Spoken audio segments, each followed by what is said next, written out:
Hello everyone, मैं दीक्षा। स्वागत है आपका आपके अपने यूट्यूब चैनल में। यूपीएससी प्रारंभिक परीक्षा को ध्यान में रखते हुए यह पीटी 365 की श्रृंखला आती है। इस श्रृंखला के अंतर्गत अभी तक जितने भी इसके थे वो सब्जेक्ट वाइज कवर किए गए थे, जो अप्रैल 2023 से दिसंबर 2023 तक के करंट अफेयर को कंप्लीट करते थे। और अभी ये updated classroom study material first आया हुआ है, जिसके अंतर्गत ये जनवरी 2024 से मार्च 2024 तक के करंट अफेयर को कवर करेगा। तो ये लास्ट 3 महीने के करंट अफेयर को कवर करता है। तो इसके अंतर्गत जो हमने अभी तक टॉपिक कवर किए हैं उनमें 3 टॉपिक ऑलरेडी कवर किए जा चुके हैं, जिसके अंतर्गत आपकी आती है राजव्यवस्था को कवर किया गया। इसके साथ साथ आपके जो इंटरनेशनल रिलेशन है उसको कवर किया गया। फिर आता है आपका तीसरा टॉपिक अर्थव्यवस्था, तो इसको कवर किया गया। और आज का जो हमारा टॉपिक है पर्यावरण यानी कि एनवायरनमेंट, इसके टॉपिक को आज कवर किया जाएगा। इसके अंतर्गत आपको जितने भी टॉपिक हैं इनकी विषय सूची, इन विषय सूची के बारे में जानेंगे, फिर विस्तृत में इन सबको पढ़ेंगे। इसको इस तरीके से कंप्लीट कराने का रीज़न ये है कि अगर आपने उसको, जैसे कि अभी जो पीटी 365 सब्जेक्ट वाइज कवर किए जा चुके हैं, तो उनकी एक एक वीडियो है, एक एक दो दो तीन तीन ऐसे करके वीडियो है, कोई कोई एक ही वीडियो में पूरी पीटी 365 को कवर किया गया। तो अगर वो वाली वीडियो देखते हैं या फिर सेक्शन वाइज वो है, तो उसके साथ आप इसको भी पढ़ सकते हैं। जैसे आपने वो पॉलिटी का देखा, तो साथ ही साथ में पॉलिटी का वो अप्रैल 2023 से दिसंबर 2023 तक के करंट अफेयर को कवर करता है। तो इसमें आप जनवरी 2024 से मार्च 2024 तक के करंट अफेयर को एक सेक्शन, मतलब कि एक ही लेक्चर में आप इसको देख कर ख़त्म कर सकते हैं। इसी तरीके से आईआर को भी, इसी तरीके से अर्थव्यवस्था को भी, और इसी तरीके से एनवायरनमेंट को, कि उसमें एनवायरनमेंट का टॉपिक जो भी पीटी 365 का था उसको कवर किया। और ये साथ में एक ये वाला लेक्चर देख लेंगे, एक लेक्चर में ही आपका 3 महीने का करंट अफेयर कवर हो जाएगा। तो इस तरीके से आपका ये वाला सेक्शन भी कवर हो जाएगा। तो इसी बेसिस पे ये आपके टॉपिक वाइज बनाए गए हैं ताकि आपको पढ़ने में आसानी रहे। पीडीएफ प्राप्त करने के लिए आप हमारे Telegram channel UPSC PSC with Diksha को ज्वाइन कर सकते हैं, जहां पर आपको इसकी पीडीएफ प्राप्त होगी। चलिए, तो सबसे पहले इसकी विषय सूची को देख लेते हैं। तो इसके अंतर्गत आता है ग्रीन क्रेडिट प्रोग्राम, संयुक्त राष्ट्र पर्यावरण सभा 6वां सत्र, जो कि जलवायु परिवर्तन के अंतर्गत ये सभी टॉपिक हैं। जलवायु व स्वच्छ वायु सम्मेलन 2024, green washing, green climate fund, जलवायु से संबंधित अन्य सुर्खियाँ, रिपोर्ट्स और सूचकांक आते हैं। फिर आता है प्रदूषण के अंतर्गत आते हैं जैसे राष्ट्रीय स्वच्छ वायु कार्यक्रम, जल प्रदूषण निवारण नियंत्रण संशोधन अधिनियम, राष्ट्रीय स्वच्छ गंगा मिशन, प्लास्टिक अपशिष्ट प्रबंधन नियम 2024, बैटरी अपशिष्ट प्रबंधन नियम 2024 और रिपोर्ट और सूचकांक है। फिर इसमें तीसरा मेजर टॉपिक आता है जैव विविधता। जैव विविधता के अंतर्गत आएंगे जैसे प्रवासी प्रजातियों के संरक्षण पर convention, Ramsar convention, United nation world restoration flagship, वन्य जीव संशोधन अधिनियम 2022 के तहत नए अधिसूचित वन की परिभाषा, जैव विविधता विरासत स्थल, भारत में हिम तेंदुओं की स्थिति, भारत में हिम तेंदुओं की स्थिति के बारे में और तेंदुओं की स्थिति के बारे में, डॉल्फिन अनुसंधान के अंदर सुर्खियों में रहे संरक्षित क्षेत्र, सुर्खियों में रही प्रजातियां, अन्य संबंधित सुर्खियां आती हैं। संधारणीय विकास आता है, फिर सोलर रूफटॉप पावर के बारे में, सुर्खियों में रहे वैकल्पिक ऊर्जा के अन्य स्रोत, इलेक्ट्रिक पैसेंजर कारों के विनिर्माण को बढ़ावा देने के लिए योजना, इलेक्ट्रिक मोबिलिटी प्रमोशन स्कीम के बारे में। फिर आता है यूरिया गोल्ड, फिर पृथ्वी विज्ञान योजना, संबंधित अन्य संबंधित सुर्खियाँ हैं। आपदा प्रबंधन के अंतर्गत आती है भारत मौसम विज्ञान विभाग, भारतीय भूस्खलन संवेदनशील मानचित्र, अन्य संबंधित सुर्खियाँ इसके अंतर्गत आती हैं। फिर आता है भूगोल, भूगोल के अंतर्गत पढ़ेंगे ट्रिपल डी प्ला नीना। फिर आता है क्षेपण मंडल, फिर अन्य संबंधित सुर्खियाँ और सुर्खियों में रहे स्थल में जैसे भौगोलिक विशेषताएं भारत और अंतर्राष्ट्रीय स्तर पर, और भौगोलिक सुर्खियों में रहे देश के बारे में पढ़ा जाएगा। तो इसके अंतर्गत ये सभी आपका 4 टॉपिक है, तो 4 टॉपिक के अंतर्गत इसके सब टॉपिक हैं, तो इन सबको एक एक करके कंप्लीट करते हैं। अब पहला टॉपिक आता है आपका जलवायु परिवर्तन के बारे में या क्लाइमेट चेंज। क्लाइमेट चेंज के अंतर्गत पहली हेडिंग आती है ग्रीन क्रेडिट प्रोग्राम के बारे में, कि ग्रीन क्रेडिट प्रोग्राम हाल ही में ये सुर्खियों में क्यों रहा, ये होता क्या है और ये किस तरीके के इसके अंतर्गत नियम है, इन सब के बारे में जानते हैं। ग्रीन क्रेडिट प्रोग्राम को केंद्रीय पर्यावरण, वन और जलवायु परिवर्तन मंत्रालय ने ग्रीन क्रेडिट प्रोग्राम 2023 के नियमों के तहत वृक्षारोपण गतिविधियों के लिए ग्रीन क्रेडिट गणना हेतु पद्धतियों को अधिसूचित किया हुआ है। ग्रीन कैडेट अब होते क्या हैं? ये एक तरीके से पर्यावरण पर सकारात्मक प्रभाव डालने वाली निर्धारित गतिविधियों के लिए प्रदान किए प्रोत्साहन की एक यूनिट को कहा जाता है। जैसे कार्बन क्रेडिट का कारोबार किया जाता है और वैसे ही ग्रीन क्रेडिट का कारोबार निर्धारित एक्सचेंज पर किया जाता है। तो ये ग्रीन क्रेडिट के संदर्भ में मैंने कि ग्रीन क्रेडिट वो जो कि पर्यावरण पर सकारात्मक प्रभाव डालने वाली निर्धारित गतिविधियों के लिए एक प्रोत्साहित के तौर पर एक यूनिट इसे कहा जाता है। और इसमें हाल ही में इसकी गणना की गई है, जिसमें वृक्षारोपण गतिविधियों के संदर्भ में कुछ नियम भी जल केंद्रीय पर्यावरण वन एवं जलवायु परिवर्तन के द्वारा जारी किए गए हैं। तो सबसे पहले तो इनके नियम को जान लेते हैं, जो कि नियमों के अंतर्गत आता है इसमें कि ग्रीन क्रेडिट के लिए सभी राज्यों केंद्र शासित प्रदेशों के वन विभागों को हरित आवरण को बढ़ाने के लिए अपने प्रशासनिक नियंत्रण के तहत मौजूद निम्नलिखित पर्यावृत्ति भूखंडों की पहचान करना अनिवार्य होता है। वृक्षारोपण के लिए पहचान गए भूखंड विवादों से मुक्त होने वाले या मुक्त होने चाहिए और इनका क्षेत्रफल कम से कम 5 हेक्टेयर होना चाहिए। भारतीय वानिकी अनुसंधान एवं शिक्षा परिषद ने वन विभागों को 2 साल के भीतर वृक्षारोपण करने का निर्देश दिया है और ग्रीन क्रेडिट ICFRE द्वारा जारी किए जाते हैं। इसके तहत स्थानीय वृक्ष जलवायु और मिट्टी की स्थिति के आधार पर वृक्षारोपण के जरिए उगाए गए प्रति हेक्टेयर कम से कम 1100 वृक्षों के होने पर प्रति वृक्ष की एक ग्रीन क्रेडिट दिया जाता है। तो इसके अंतर्गत आता है। अब आता है ग्रीन क्रेडिट और कार्बन क्रेडिट आखिर होते क्या हैं। ग्रीन क्रेडिट प्रोग्राम को पर्यावरण संरक्षण अधिनियम 1986 के अंतर्गत संचालित किया जाता है और कार्बन क्रेडिट जो होते हैं उन्हें ऊर्जा संरक्षण अधिनियम 2001 के तहत स्थापित कार्बन क्रेडिट ट्रेडिंग स्कीम के तहत संचालित किया जाता है। ग्रीन क्रेडिट जो है वह व्यक्तियों और समुदायों को लाभ प्रदान करता है, जबकि कार्बन क्रेडिट उद्योगों और कॉरपोरेशन को लाभ प्रदान करता है। और ग्रीन क्रेडिट से जुड़ी गतिविधियों को कार्बन क्रेडिट के लिए पात्र माना जाता है, क्योंकि इनमें उत्सर्जन कमी आती है। और हालांकि कार्बन क्रेडिट से जुड़ी सभी गतिविधियों को ग्रीन क्रेडिट के लिए पात्र नहीं माना जा सकता है, तो इसके अंतर्गत आता है। ग्रीन क्रेडिट प्रोग्राम के अंतर्गत जाना जाए तो ग्रीन क्रेडिट प्रोग्राम एक तरीके से अलग अलग हितधारकों पर्यावरण पर सकारात्मक प्रभाव डालने वाले कार्यों को प्रोत्साहित करने वाली बाजार आधारित एक अभिनव तंत्र होता है, जिसमें हितधारकों में उद्योग या प्रतिष्ठान, राज्य सरकारें या अलग अलग परोपकारी संस्थाएं शामिल होती हैं। और इसके अंतर्गत जो एक ग्रीन क्रेडिट प्रोग्राम है वह एक स्वैच्छिक भागीदारी पर आधारित होती है। इसका उद्देश्य जो है वह लाइफ यानी कि लाइफ टाइम फॉर एनवायरनमेंट पहल के रूप में होता है। और इसका उद्देश्य ज़मीनी स्तर के प्रति जुड़ाव, व्यवहारिक बदलावों के माध्यम से संधारणीय जीवन शैली, पर्यावरण संरक्षण और पर्यावरण अनुकूल विकास को बढ़ावा देती है। इसकी स्थापना पर्यावरण संरक्षण अधिनियम 1986 के अंतर्गत स्थापित की गई है, जिसमें राष्ट्रीय पर्यावरण मंत्रालय के अंतर्गत इसे एक नोडल एजेंसी के रूप में कार्य करेगी। तो इसके अंतर्गत इसका एक उद्देश्य और इसकी स्थापना के पीछे एक नोडल एजेंसी के तौर पर यह मंत्रालय कार्य करेगा। अब आता है कि ग्रीन क्रेडिट प्रोग्राम की फोकस क्षेत्र के अंतर्गत कौन कौन सा क्रेडिट प्रणाली का हिस्सा होगा, जैसे कि वृक्षारोपण, जल संधारणीय कृषि, अपशिष्ट प्रबंधन, वायु प्रदूषण में कमी, मैंग्रोव संरक्षण एवं पुनरुद्धार, इको मार्क और संधारणीय भवन और अवसंरचना। तो इसके प्रमुख क्रेडिट प्रणाली के प्रमुख हिस्से होते हैं। अब आता है इसकी प्रशासनिक संरचना को देखा जाए तो ग्रीन क्रेडिट प्रोग्राम का प्रशासनिक ढांचा अंतर मंत्रालय संचालन समिति पर आधारित होता है। यह ग्रीन क्रेडिट कार्यक्रम के प्रशासक के रूप में कार्य करेगी तथा इस प्रोग्राम के कार्यान्वयन, प्रबंधन और निगरानी परिचालन की जिम्मेदारी सौंपी गई है। ग्रीन क्रेडिट प्रोग्राम में परियोजनाओं की पंजीकरण, सत्यापन और ग्रीन क्रेडिट जारी करने की प्रक्रिया को सरल बनाने के लिए उपयोगकर्ता अनुकूल डिजिटल प्लेटफॉर्म भी स्थापित किया है। अब आता है संयुक्त राष्ट्र पर्यावरण सभा का 6वां सत्र के बारे में कि हाल ही में केन्या नैरोबी स्थित मुख्यालय में संयुक्त राष्ट्र पर्यावरण सभा का 6वां सत्र संपन्न हुआ है। यह एक सत्र की थीम को देखा जाए तो इसमें के अंतर्गत जैव विविधता हानि और प्रदूषण के निपटने के लिए प्रभावी और समावेशी, संधारणीय और बहुपक्षीय कार्यवाही हो। और इसे UNEA7 का जो आयोजन है वह दिसंबर 2025 में नैरोबी में निर्धारित किया गया है। तो ये अभी जो 6वां हुआ है वो भी केन्या के नैरोबी में इसका 6वां सत्र संपन्न हुआ है और ये 7वां सत्र जो है वो भी नैरोबी में संपन्न होगा।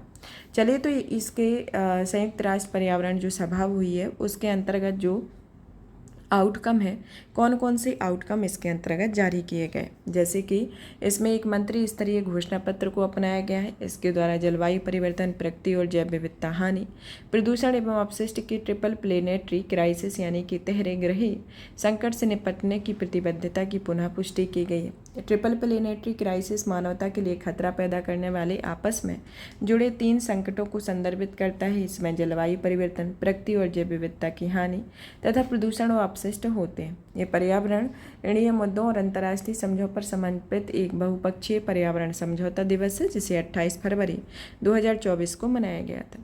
रेत और धूल भरी आंधियों से निपटने, रसायनों और अपशिष्ट के प्रबंधन, वायु प्रदूषण के मुद्दों पर सहयोग, संधारणीय जीवन शैली को बढ़ावा देने आदि पर मसौदा प्रस्तावित किया गया है इसके अंतर्गत। अब आता है UNECE के द्वारा जारी रिपोर्ट्स और घोषित किए गए पुरस्कार के बारे में। ग्लोबल रिसोर्स आउटलुक 2024 के बारे में, जो कि एक तरीके से वैश्विक खपत को कम करने के लिए ठोस कार्यवाही न करने पर प्राकृतिक संसाधनों का दोहन 2060 तक 2020 के स्तर में 26% तक बढ़ा सकता है। ग्लोबल वेस्ट मैनेजमेंट आउटलुक 2024 के बारे में, जो कि इसमें अनुमान है कि नगर पालिका ठोस अपशिष्ट मात्रा 2023 के 2.3 बिलियन टन से बढ़कर 2025 तक 3.8 बिलियन तक हो सकती है। और यह अपशिष्ट प्रबंधन की इसमें प्रत्यक्ष लागत 2020 में लगभग $252 बिलियन से बढ़ाकर $250 बिलियन तक इसमें दुगनी कर दी जाएगी। Young champions of the earth reward के अंतर्गत इसे 2017 में शुरू किया गया था और यह युवा सहभागिता आधारित एक पहल होती है, जो कि दुनिया के हर हिस्से से युवाओं को चुना जाता है, जो champion of the earth award इसके अंतर्गत दिया जाता है। अब आता है संयुक्त राष्ट्र पर्यावरण सभा के बारे में जान लेते हैं कि यह जो सभा है इसका गठन 2012 में एक संयुक्त राष्ट्र सतत विकास सम्मेलन के दौरान किया गया था।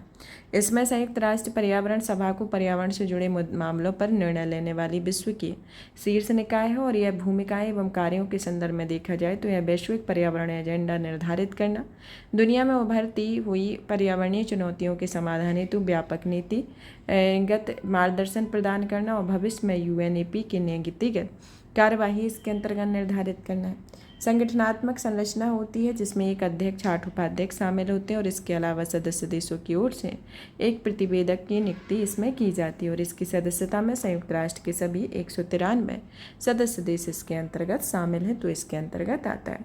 अब आता है जलवायु और स्वच्छ वायु सम्मेलन 2024 के बारे में कि जलवायु और स्वच्छ वायु गठबंधन की वार्षिक बैठक केन्या के नैरोबी में संयुक्त राष्ट्र पर्यावरण के 6ठे सत्र के दौरान आयोजित की गई थी। जो ये 6ठा सत्र आयोजित किया गया है, इसी के दौरान ही ये जलवायु और स्वच्छ वायु गठबंधन की वार्षिक बैठक भी आयोजित की गई थी। और इस बैठक के सम्मेलन पर नज़र डाली जाए तो इसका उद्देश्य global methane pledge clean air flagship Kigali amendment में कार्यक्रम को अधिक गति के तरीके पर प्रकाश डालना होता है और क्लीन एयर फ्लैगशिप का जो शुभारंभ है इसके परस्पर सहयोग को बढ़ावा देकर प्रदूषक के उत्सर्जन को कम करके जीवन बचाने और जलवायु परिवर्तन की रफ्तार को धीमा करने के लिए शुरू किया गया। यह used heavy duty vehicles and environment report होती है जिसे UNEP और CCAC के द्वारा लॉन्च किया गया है और यह एक तरीके से इसका उद्देश्य जलवायु को वित्त बढ़ाने और बाधाओं को दूर करने पर ध्यान केंद्रित करना होता है। इस तरीके से होता है। अब आता है climate and clean air coalition के बारे में। यह एक तरीके से ऐसा वैश्विक गठबंधन है जो कि विशेष रूप से अल्पकालिक अवधि तक बने रहने वाले जलवायु प्रदूषकों में कमी लाने के लिए समर्पित है और इसकी उत्पत्ति 2012 में UNEP के नेतृत्व में की गई थी और इसकी सदस्यता में 160 से अधिक सरकारों, अंतर सरकारी संगठनों और गैर सरकारी संगठनों की स्वैच्छिक भागीदारी होती है और इसमें भारत में इसमें 2019 में शामिल हुआ है। अन्य महत्वपूर्ण जानकारी के संदर्भ में देखा जाए तो यह ग्लोबल मीथेन प्लेज को सचिवालय सहायता प्रदान करती है और यह lowering organic waste methane initiative के लिए समन्वयक समूह के रूप में कार्य करती है। GMP को COP26 में यूरोपीय संघ और संयुक्त राज्य अमेरिका में लॉन्च किया गया था और इसका उद्देश्य 2030 तक वैश्विक मीथेन उत्सर्जन को 2020 के स्तर में कम से कम 30% तक कम करना होता है। अब आता है अल्पावधि तक बने रहने वाले जलवायु प्रदूषक के बारे में बात की जाए तो ये जलवायु को प्रभावित करने वाले काफ़ी शक्तिशाली कारक होते हैं। जो कार्बन डाइऑक्साइड की तुलना में बहुत कम समय तक वायुमंडल में बने रहते हैं, फिर भी वायुमंडल को गर्म करने पर इनकी क्षमता कई गुना अधिक होती है। जैसे कि इसमें अल्पावधि तक बने रहने वाले जलवायु प्रदूषक के अंतर्गत आते हैं, जैसे ब्लैक कार्बन, जिसे कालिक कहा जाता है, जो कि जीवाश्म ईंधन, औद्योगिक उत्पादन, कृषि अवशेष और अपशिष्ट को जलाने से होते हैं। वायुमंडल में बने रहने से ये 14 से 12 दिन होती है। मीथेन, जो कि कृषि जीवाश्म ईंधन, लैंडफिल, खुले डंप साइट और अपशिष्ट जल, और इसमें 12 साल तक की रहने की अवधि होती है। क्षोभमंडलीय या ओजोन के अंतर्गत इसमें वाष्पशील कार्बनिक यौगिकों और नाइट्रोजन डाइऑक्साइड के साथ सूर्य के प्रकाश की परस्पर क्रिया से संबंधित द्वितीय प्रदूषक होते हैं और कुछ घंटों से लेकर कुछ सप्ताह तक होते हैं। अब आता है हाइड्रोफ्लोरोकार्बन, जो कि cooling, air conditioning, insulator, foam और एरोसोल प्ररोधक होते हैं, जिसमें वायुमंडल में बने रहने की अवधि 15 साल की होती है। तो इस तरीके से ये जलवायु प्रदूषक होते हैं जिनकी अवधि और मानवजनित जो स्रोत हैं उनके बारे में बताया गया है। ये एक तरीके से इसमें देखा जाए तो यह CO2 के बाद मानव जनित ग्लोबल वार्मिंग में SLCP में दूसरे सबसे बड़े कारक हैं और ये आज तक ग्लोबल वार्मिंग में 45% तक के लिए उत्तरदायी है। और SLCP के प्रभाव को देखा जाए तो यह ग्लोबल वार्मिंग, फेफड़ों में सूजन, अस्थमा, बादल के बाद निर्माण पर प्रभाव, हिमावरण का तेजी से पिघलना आदि इसके अंतर्गत आता है। अब आता है हमारा नेक्स्ट टॉपिक ग्रीन वॉशिंग के बारे में कि ग्रीन वॉशिंग होता क्या है और यह हाल ही में चर्चा में क्यों रहा। ग्रीन वॉशिंग को हाल ही में केंद्रीय उपभोक्ता संरक्षण प्राधिकरण के उपभोक्ता संरक्षण अधिनियम 2019 के तहत ग्रीन वॉशिंग की रोकथाम और विनिमय पर प्रस्तावित मसौदा दिशा निर्देश जारी किए हुए हैं। इसके संबंध में लोगों ने सुझाव मांगे हुए हैं।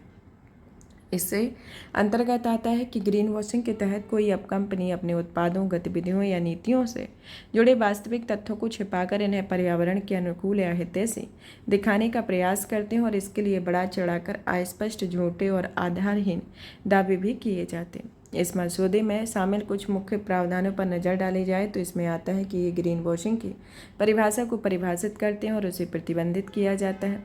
यह विज्ञापन के लिए ली जाने वाली सभी सेवाओं पर लागू होते हैं, जैसे सभी प्रकार के विज्ञापन, सेवा प्रदाता, विज्ञापन दाता, एंडोर्स करने वाले आदि होते हैं। सूचना प्रकटीकरण के संदर्भ में देखा जाए तो यह जानबूझकर चुनिंदा डेटा को प्रस्तुत करने पर रोक लगाता है। साथ ही इसमें विज्ञापनों हेतु इस्तेमाल किए जाने वाले हरित, पर्यावरण अनुकूल, पर्यावरण संवेदनशील जैसे आकर्षक शब्दों सहित पर्यावरणीय दावों को पूर्ण रूप से प्रकट करने का प्रावधान किया गया है, इसके अंतर्गत आता है। अब आता है ग्रीन वॉशिंग को रोकने के लिए कुछ पहलें शुरू की गई हैं। भारत के अंतर्गत वह पहले आती हैं, फिर देखते हैं वैश्विक स्तर पर इसकी पहलों को। भारत के अंतर्गत आते हैं जैसे भारतीय मानक ब्यूरो को उत्पादों और सेवाओं की इको लेबलिंग के लिए IS और ISO 140241999 नामक मानक विकसित किया गया। उपभोक्ता संरक्षण अधिनियम 2019 के तहत केंद्रीय उपभोक्ता संरक्षण प्राधिकरण की स्थापना की गई है, जो कि उपभोक्ताओं के अधिकारों के उल्लंघन, अनुचित व्यापार पद्धतियों और झूठे भ्रामक विज्ञानों से संबंधित मामलों को विनियमित करता है। भारतीय विज्ञापन मानक परिषद के बारे में, जो कि इनके दिशा निर्देशों को पर्यावरण अनुकूल या हरित दावी करने वाले विज्ञापन स्पष्ट, सटीक होने के साथ साथ भ्रामक नहीं होने चाहिए। ग्रीन रेटिंग प्रोजेक्ट के अंतर्गत इसमें centre for science and environment का GRP निर्धारित क्षेत्र के भीतर औद्योगिक इकाइयों की उनकी पर्यावरणीय अनुकूलता के आधार पर रेटिंग करता है। इंडियन ग्रीन बिल्डिंग काउंसिल, जो कि एक गैर लाभकारी संगठन है जिसमें हरित इमारतों के लिए रेटिंग प्रणाली विकसित की हुई है। तो ये प्रमुख भारत के संदर्भ में है। अब आता है इसमें कि ग्रीन वॉशिंग के प्रकार को देखा जाए तो इसमें पहला तो आता है, नहीं, इसको पे देखने के पहले इसके वैश्विक स्तर को भी देख लेते हैं कि अभी भारत के स्तर पर देखा तो वैश्विक स्तर देखने के बाद इसके प्रकार को देखेंगे और फिर जो भी इससे रिलेटेड जो शब्दावलियाँ होती हैं उनके बारे में देखेंगे, क्योंकि शब्दावलियों से रिलेटेड आपके क्वेश्चन आते हैं। एक वैश्विक स्तर पर आता है कि United nation high level expert group on net zero emission commitment of non state entity, इसकी स्थापना 2022 में संयुक्त राष्ट्र महासचिव द्वारा की गई थी। ग्रीन वॉशिंग टेक स्पिरिट का इसका आयोजन वैश्विक वित्तीय नवाचार नेटवर्क द्वारा किया जाता है और इसका उद्देश्य विनियामकों को वित्तीय सेवाओं में ग्रीन वॉशिंग से अधिक प्रभावी ढंग से निपटने में मदद करने के लिए एक साधन विकसित करना होता है और इसने भारतीय रिजर्व बैंक ने भी इसमें भाग लिया हुआ था। अब आता है इसके अंतर्गत कि इसमें ग्रीन वॉशिंग के प्रकारों को देखा जाए तो इसमें आता है ग्रीन हार्नेसिंग, जो कि जांच से बचने के लिए कंपनियां साधारणीय जानकारी की या तो कम रिपोर्टिंग करती हैं या छिपाती हैं। ग्रीन रीसरिंग, जो कि जब कोई कंपनी अपने ESG पर्यावरण सामाजिक गवर्नेंस लक्ष्यों को प्राप्त करने से पहले उन्हें नियमित रूप से बदलती है। ग्रीन लेबलिंग, जो कि जब कोई कंपनी अनिवार्य रूप से अस्थिर उत्पादों को हरित और टिकाऊ रूप से लेबलिंग का काम करती है। ग्रीन लाइटिंग, जो कि किसी व्यवसाय के पर्यावरण रूप से हानिकारक कार्यों में ध्यान हटाने के लिए उसके उत्पादों या गतिविधियों की विशेष रूप से हरित विशेषताओं को उजागर करती है। ग्रीन शिफ्टिंग, जो कि कंपनियां जलवायु संकट को उपभोक्ता व्यवहार तक सीमित कर देती हैं और जिम्मेदारी को व्यक्तियों पर डाल देती हैं। ग्रीन क्राउडिंग, जब कोई कंपनी स्वयं को एक समूह के भीतर छिपा लेती है और स्थिरता नीतियों को अपनाने में कम कार्य करती है, जिसमें उदाहरण के तौर पर देखा जाए तो 20 सबसे बड़े सिंगल यूज प्लास्टिक अपशिष्ट उत्पाद alliance to end plastic waste वैश्विक गठबंधन के सदस्य के तौर पर होते हैं। तो ये ग्रीन वॉशिंग के समस्त प्रकार आते हैं। अब आता है इसके अंतर्गत अन्य शब्दावलियाँ, जैसे कि ब्लू वॉशिंग के बारे में। ब्लू वॉशिंग जो है मार्केटिंग का एक भ्रामक रणनीति होती है, जो उपभोक्ताओं को यह विश्वास दिलाती है कि कंपनी खाद्य प्रणालियों और जल संरक्षण की संधारणीयता को बढ़ावा दे रही है। ग्रीन वॉशिंग, जो कि एक तरीके से वास्तव में एक प्रकार का भ्रामक को गुमराह करने वाला विज्ञापन होता है। इसमें कोई कंपनी अपने उत्पादों, गतिविधियों, नीतियों से जुड़े वास्तविक तथ्यों को छिपाकर उन्हें पर्यावरण या समाज के अनुकूल या हितैषी दिखाने का प्रयास करती है और इसके लिए बड़ा चढ़ाकर अस्पष्ट और झूठे आधारहीन दावे किए जाते हैं, इसके अंतर्गत आता है। अब आता है ग्रीन क्लाइमेट फंड के बारे में। ग्रीन क्लाइमेट फंड को सिडबी के अवाना सस्टेनेबल फंड ने मंजूरी दी हुई थी। ग्रीन क्लाइमेट फंड एक तरीके से देखा जाए तो यह जलवायु संबंधी उद्देश्यों के प्रति संपूर्ण विश्व का सबसे बड़ा फंड है। इसे 2010 में कानकून समझौते के तहत स्थापित किया गया था। इसका कार्य विकासशील देशों में कम उत्सर्जन वाले जलवायु अनुकूलन विकास पथ की दिशा में बड़े बदलाव को बढ़ावा देना होता है। यह फंड जलवायु परिवर्तन पर संयुक्त राष्ट्र कार्य फ्रेमवर्क कन्वेंशन के लिए एक वित्तीय तंत्र का संचालन इकाई होती है। यह संयुक्त राष्ट्र के प्रति जवाबदेह और इसका सचिवालय इचियोन यानी कि दक्षिण कोरिया में स्थित है।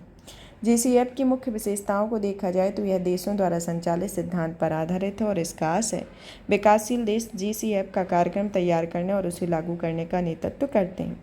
फंड आवंटन में संतुलन किया जाता है, जिसके अंतर्गत 50% जलवायु परिवर्तन के प्रभावों के समन में निवेश करना और 50% अनुदान जलवायु अनुकूल देना अनिवार्य होता है। यह अनुदान रियायती ऋण, गारंटी या इक्विटी इन्वेस्टमेंट के जलशीले मिश्रण के माध्यम से वित्तीय सहायता प्रदान करता है, तो इसके अंतर्गत आता है। अब आता है ASF यानी कि अवाना सस्टेनेबल फंड के बारे में, जो कि भारतीय लघु उद्योग विकास बैंक के नेतृत्व के लिए शुरू किया गया पहला फंड है। यह एक वेंचर कैपिटल फंड है और इसका उद्देश्य प्रारंभिक चरण की जलवायु प्रौद्योगिकी कंपनियों में निवेश करेगा। इस परियोजना के मूल्य में $120 मिलियन होगी। ASF की रणनीतियों में निम्नलिखित शामिल हैं, जैसे कि कम कार्बन उत्सर्जन वाले जलवायु अनुकूलन व्यवसायों पर निवेश करना, जलवायु सततता में अग्रणी व्यवसायों के लिए मूल्य संवर्धन करना होता है। जलवायु संबंधी वित्त पोषण के लिए अन्य महत्वपूर्ण गतिविधियां हैं, जैसे कि वैश्विक पर्यावरण सुविधा के बारे में। इसकी स्थापना 1992 के रियो पृथ्वी सम्मेलन में की गई थी और इसकी स्थापना पृथ्वी की सबसे गंभीर पर्यावरणीय समस्याओं से निपटने की मदद के लिए हो गई थी। अनुकूलन कोष के अंतर्गत यह 2001 में स्थापित किया गया। इसका उद्देश्य क्योटो प्रोटोकॉल के पक्षकार विकासशील देशों की ठोस अनुकूलन परियोजनाओं के कार्यक्रमों को वित्त पोषित करना है। यह जलवायु निवेश कोष से 2008 में यह एक बहुपक्षीय जलवायु कोष के अंतर्गत 2008 में इसकी स्थापना की गई थी। अब आता है जलवायु से संबंधित अन्य सुर्खियों के बारे में, जिसमें पहली आती है शहर विशिष्ट zero carbon building action plan के बारे में, जो कि भारत का पहला शहर विशिष्ट zero carbon building action plan Nagpur में शुरू किया गया। इसका लक्ष्य 2050 तक सभी इमारतों को नेट जीरो कार्बन इमारतें बनाना है। जीरो कार्बन बिल्डिंग वे बिल्डिंग होती हैं जो कि निर्माण और सामग्रियों का इस्तेमाल, रखरखाव, प्रबंधन, एंड ऑफ लाइफ चरणों में ग्रीन हाउस गैस के उत्सर्जन में कमी करके अपनी पूरी लाइफ साइकिल के दौरान अपने पर्यावरणीय प्रदर्शन में सुधार करती है और इससे इमारत के विजुअल और थर्मल कंफर्ट पर कोई नकारात्मक प्रभाव नहीं पड़ता है। तो इस तरीके से होता है। अब आता है रिपोर्ट्स और सूचकांक, जो कि रिपोर्ट्स के विवरण दिया जाए कि trade policy tour for climate action report, जिसके जारीकर्ता विश्व व्यापार संगठन है, और इस रिपोर्ट को 10 व्यापार संबंधी नीतिगत क्षेत्रों का उल्लेख किया गया है और इन्हें सरकारें संधारणीयता को बढ़ावा देने और UNFCCC से COP28 के जलवायु संबंध प्रयासों का समर्थन करने के लिए अपनी रणनीतियों में शामिल करने का विचार कर सकती हैं। फिर आता है the state of the global climate report 2023 के बारे में, जिसे विश्व मौसम विज्ञान संगठन के द्वारा जारी किया गया। यह जलवायु संबंधी कार्रवाई के वित्त पोषण के लिए 2021-22 में $1.3 ट्रिलियन पहुंच गया और 2019-20 के स्तर की तुलना में लगभग दोगुना हो गया। चीन, संयुक्त राज्य America, Europe, Brazil, Japan Bharat के कुल वित्त पोषण में वृद्धि 90% का हिस्सा है और वैश्विक ताप वृद्धि में 1.5 डिग्री सेल्सियस रखने के लिए जलवायु संबंधी कार्रवाइयों के लिए वित्तीय निवेश बढ़ाने की ज़रूरत होती है और 2030 तक वर्तमान की तुलना में लगभग 6 गुना अधिक वृद्धि करने की आवश्यकता होती है। अब आता है प्रदूषण के बारे में। प्रदूषण इसका नेक्स्ट टॉपिक है। पहला आया था जलवायु परिवर्तन, अब आता है दूसरा प्रदूषण। प्रदूषण जो है वह इसके अंतर्गत पहली हेडिंग आती है राष्ट्रीय स्वच्छ वायु कार्यक्रम के बारे में, कि यह पर्यावरण, वन और जलवायु परिवर्तन मंत्रालय द्वारा शुरू किए गए NCAP के 5 साल पूरे हो गए। NCAP के बारे में, जो कि इसका लक्ष्य सभी हितधारकों में शामिल 24 राज्यों के 131 शहरों में वायु गुणवत्ता के सुधार करना है और 131 शहरों में non attainment city million plus cities शामिल हैं। केंद्रीय प्रदूषण नियंत्रण बोर्ड ने नॉन अटेनमेंट सिटीज़ को परिभाषित किया है। SCPCB के अनुसार ऐसे शहर हैं जिनका वायु गुणवत्ता लगातार 5 वर्षों तक राष्ट्रीय परिवेशी वायु गुणवत्ता मानकों के अनुरूप नहीं रहा है और उन्हें नॉन अटेनमेंट सिटी के रूप में चिन्हित किया जाता है।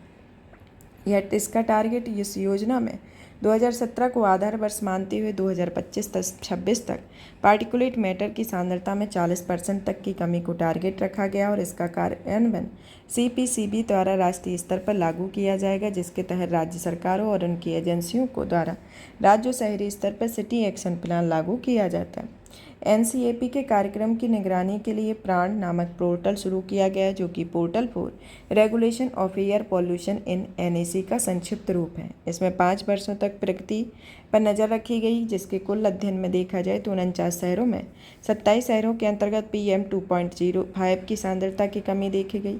46 में से 24 शहरों में PM 10 की सांद्रता में कमी आई। आगरा, जोधपुर, वाराणसी जैसे कई शहरों में PM 2.5 और PM 10 की सांद्रता में उल्लेखनीय कमी देखी गई। इसके अंतर्गत आता है। अब आता है जल प्रदूषण निवारण और नियंत्रण संशोधन अधिनियम 2024 के बारे में, कि हाल ही में संसद ने जल प्रदूषण निवारण और नियंत्रण संशोधन अधिनियम 2024 पारित किया। जल प्रदूषण निवारण और नियंत्रण संशोधन अधिनियम 2024 के बारे में, जिसके जरिए जल प्रदूषण निवारण नियंत्रण अधिनियम 1974 में संशोधन किया गया है। इसके लागू होने के बारे में बताया जाए तो यह जल संशोधन अधिनियम 2024 में केवल हिमाचल प्रदेश, राजस्थान, केंद्र शासित प्रदेशों पर लागू होता है और उपयुक्त दोनों राज्यों के अधिनियम में किए गए संशोधन स्वीकार को संकल्प को पारित करता है। जल एक तरीके से देखा जाए तो यह राज्य सूची का विषय है, जिसका प्रबंधन संविधान के अनुच्छेद 252 में संसद को किसी भी ऐसे मामले में कानून बनाने का अधिकार देता है जिसके संबंध में उसके पास विधायी शक्ति का अभाव हो। अब अनुच्छेद 252 क्या कहता है? अनुच्छेद 252 कहता है कि 2 या 2 से अधिक राज्यों में जब विधानमंडल का एक संकल्प पारित करके संसद से अनुरोध कर सकते हैं कि संसद राज्य सूची के किसी विषय के बारे में विधि बनाए, और ऐसी विधियों का विस्तार कर अन्य राज्यों पर तभी होगा जब संबंधित राज्य के विधानमंडल से ये के आशय से यह संकल्प पारित हो जाए, और साथ ही ऐसे अधिनियम को केवल संसद द्वारा ही संशोधित या निरस्त कर जा सकता है। तो इस तरीके के अधिनियम बनाए जाते हैं जब 2 या 2 से अधिक राज्यों के संदर्भ में ये जो नियम बनाए जाते हैं, तो ये संसद के पास ये एक अनन्य शक्ति दी जाती है। अब आता है 1974 का ये अधिनियम था, तो अब ये 2024 में आया हुआ है, तो इसमें क्या बदलाव किया गया इनके बारे में जान लेते हैं। कि जल संशोधन अधिनियम 2024 के अंतर्गत SPCB के चेयरमैन के नामांकन के तौर तरीकों और सेवा शर्तें केंद्र सरकार निर्धारित करती है, और जल अधिनियम 1974 अधिनियम कहता है कि राज्य प्रदूषण नियंत्रण बोर्ड के चेयरमैन को राज्य सरकार द्वारा नामित किया जाएगा। केंद्र सरकार CPCB के परामर्श से कुछ श्रेणियों में औद्योगिक संयंत्रों को ऐसी अनुमति हासिल करने से छूट दे सकती है, और पूर्व में राज्य सरकार को कुल श्रेणियों के औद्योगिक संयंत्रों को नए आउटलेट और डिस्चार्ज के प्रतिबंध छूट देने का अधिकार दिया गया। अधिनियम में कई तरह के उल्लंघनों के अपराध को श्रेणी से बाहर कर दिया गया है, जिसके बदले में 10,000 से 15 लाख रुपए के बीच का जुर्माने का प्रावधान है। और इसमें पूर्व में प्रदूषण फैलाने के पदार्थों के बिना ट्रीटमेंट के खुले में छोड़ने पर 6 साल तक की कैद का प्रावधान भी किया गया है। अब आता है मॉनिटरिंग उपकरणों की छेड़खानी के संदर्भ में देखा जाए तो यह पानी के मीटर या गेज जैसे मॉनिटरिंग उपकरणों की जानबूझकर हेरफेर करने और उन्हें गड़बड़ी पहुंचाने के लिए 10,000 रुपये से 15 लाख रुपए का जुर्माना लगाया जाता है। इसमें निर्णय लेने वाले अधिकारी के संदर्भ में देखा जाए तो यह संशोधित अधिनियम केंद्र सरकार को अधिनियम के तहत दंड निर्धारित करने के लिए न्याय निर्णयन अधिकारी नियुक्त करने की अनुमति देता है और यह अधिनियम केंद्र सरकार के संयुक्त सचिव या राज्य सरकार के सचिव के स्तर पर होता है। इसकी अपील जो है वह लगाए गए जुर्माने के 10% जुर्माने की बाद होती है, जो न्याय निर्णयन अधिकारी द्वारा पारित आदेशों के खिलाफ राष्ट्रीय हरित अधिकरण के समक्ष अपील की जाती है। 2024 में कुछ बदलाव किए गए। अब 1974 के अंतर्गत देख लेते हैं कि यह अधिनियम को जल प्रदूषण की रोकथाम और नियंत्रण तथा देश में पानी की स्वच्छता को बनाए रखने और उसे रीस्टोर करने का प्रावधान करता है। इसके मूल नियम में 25 राज्यों में लागू है और इसमें पहले मूल अधिनियम में 2 बार अधिनियम हो चुका है। विनामिकी निकाय के तौर पर देखा जाए तो केंद्रीय प्रदूषण नियंत्रण बोर्ड और राज्य प्रदूषण नियंत्रण बोर्ड का गठन किया गया और यह औद्योगिक इकाइयों में फैक्ट्रियां स्थापित करने के पहले अपने संबंधित राज्य बोर्डों में अनुमति लेना अनिवार्य होता है। अब आता है नेक्स्ट टॉपिक राष्ट्रीय स्वच्छ गंगा मिशन के बारे में कि राष्ट्रीय स्वच्छ गंगा मिशन ने गंगा नदी पुनरुद्धार संरक्षण प्रबंधन प्राधिकरण आदेश 2016 में संशोधन करने के लिए एक अधिसूचना जारी की हुई है। यह जो अधिसूचना है इसे जल शक्ति मंत्रालय के अधीन संचालित किया गया है। इस संशोधन के जरिए निर्धारित मानकों के अनुरूप उपचारित अपशिष्ट जल को गंगा नदी में प्रवाहित करने की अनुमति प्रदान की गई है और इससे पहले किसी भी उपचारित या अनुपचारित सीवेज जल को नदी में प्रवाहित करने से रोक दिया गया। इस कदम का उद्देश्य नदी के अविरल प्रवाह को बनाए रखना है ताकि नदी की जैव विविधता में सुधार किया जा सके। एनएमसीजी के बारे में देखा जाए तो यह इसे सोसाइटी पंजीकरण अधिनियम 1860 के तहत 2011 में एक सोसाइटी के रूप में पंजीकृत किया गया था, जो जल शक्ति मंत्रालय के अधीन कार्य करता है। NMCG national mission for clean Ganga के लक्ष्य एवं उद्देश्यों को देखा जाए तो यह संपूर्ण नदी बेसिन में प्रदूषण को कम करना और गंगा नदी का पुनरुद्धार करना है और नदी के जल की गुणवत्ता सुनिश्चित करते हुए नदी के आवश्यक इकोलॉजिकल फ्लो को बनाए रखना इसका प्रमुख उद्देश्य होता है।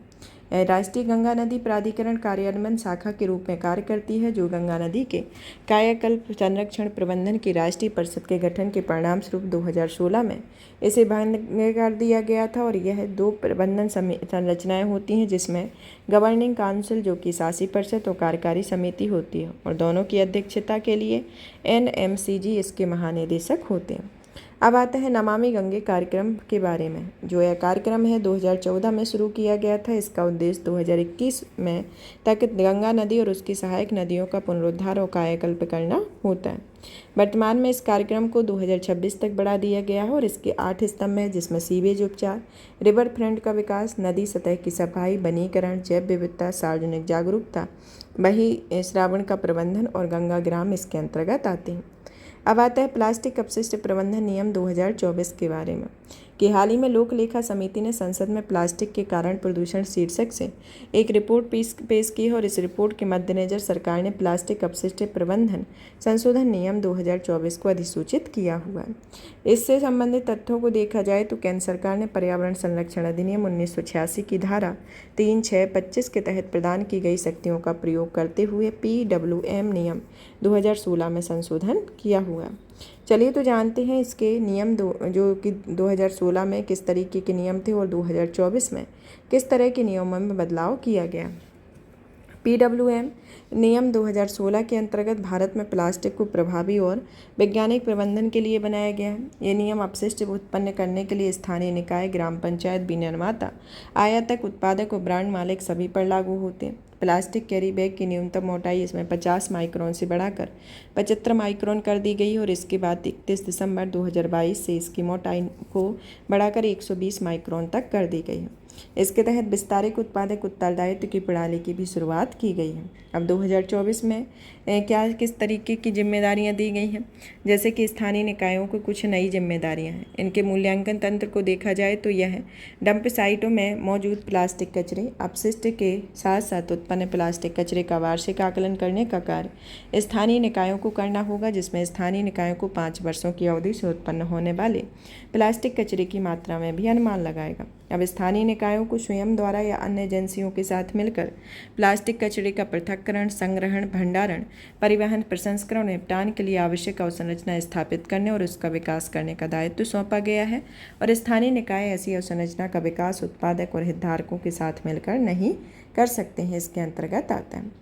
अब आता है हमारा कि PWM 2024 के तहत ऑनलाइन रिपोर्टिंग की व्यवस्था के बारे में, कि स्थानीय निकायों के द्वारा रिपोर्ट सौंपा जाना, कि यह रिपोर्ट जो होगी वह शहरी विकास विभाग और SPSCB एवं PCC दोनों को सालाना तौर पर रिपोर्ट का ऑनलाइन जमा करना अनिवार्य होगा।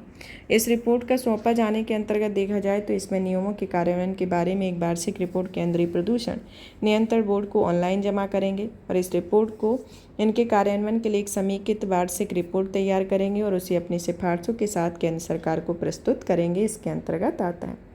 अब आता है बैटरी अपशिष्ट नियम 2024 के बारे में, कि हाल ही में केंद्र सरकार ने केंद्रीय पर्यावरण, वन एवं जलवायु परिवर्तन मंत्रालय ने बैटरी अपशिष्ट प्रबंधन नियम 2022 में संशोधन किए हुए हैं।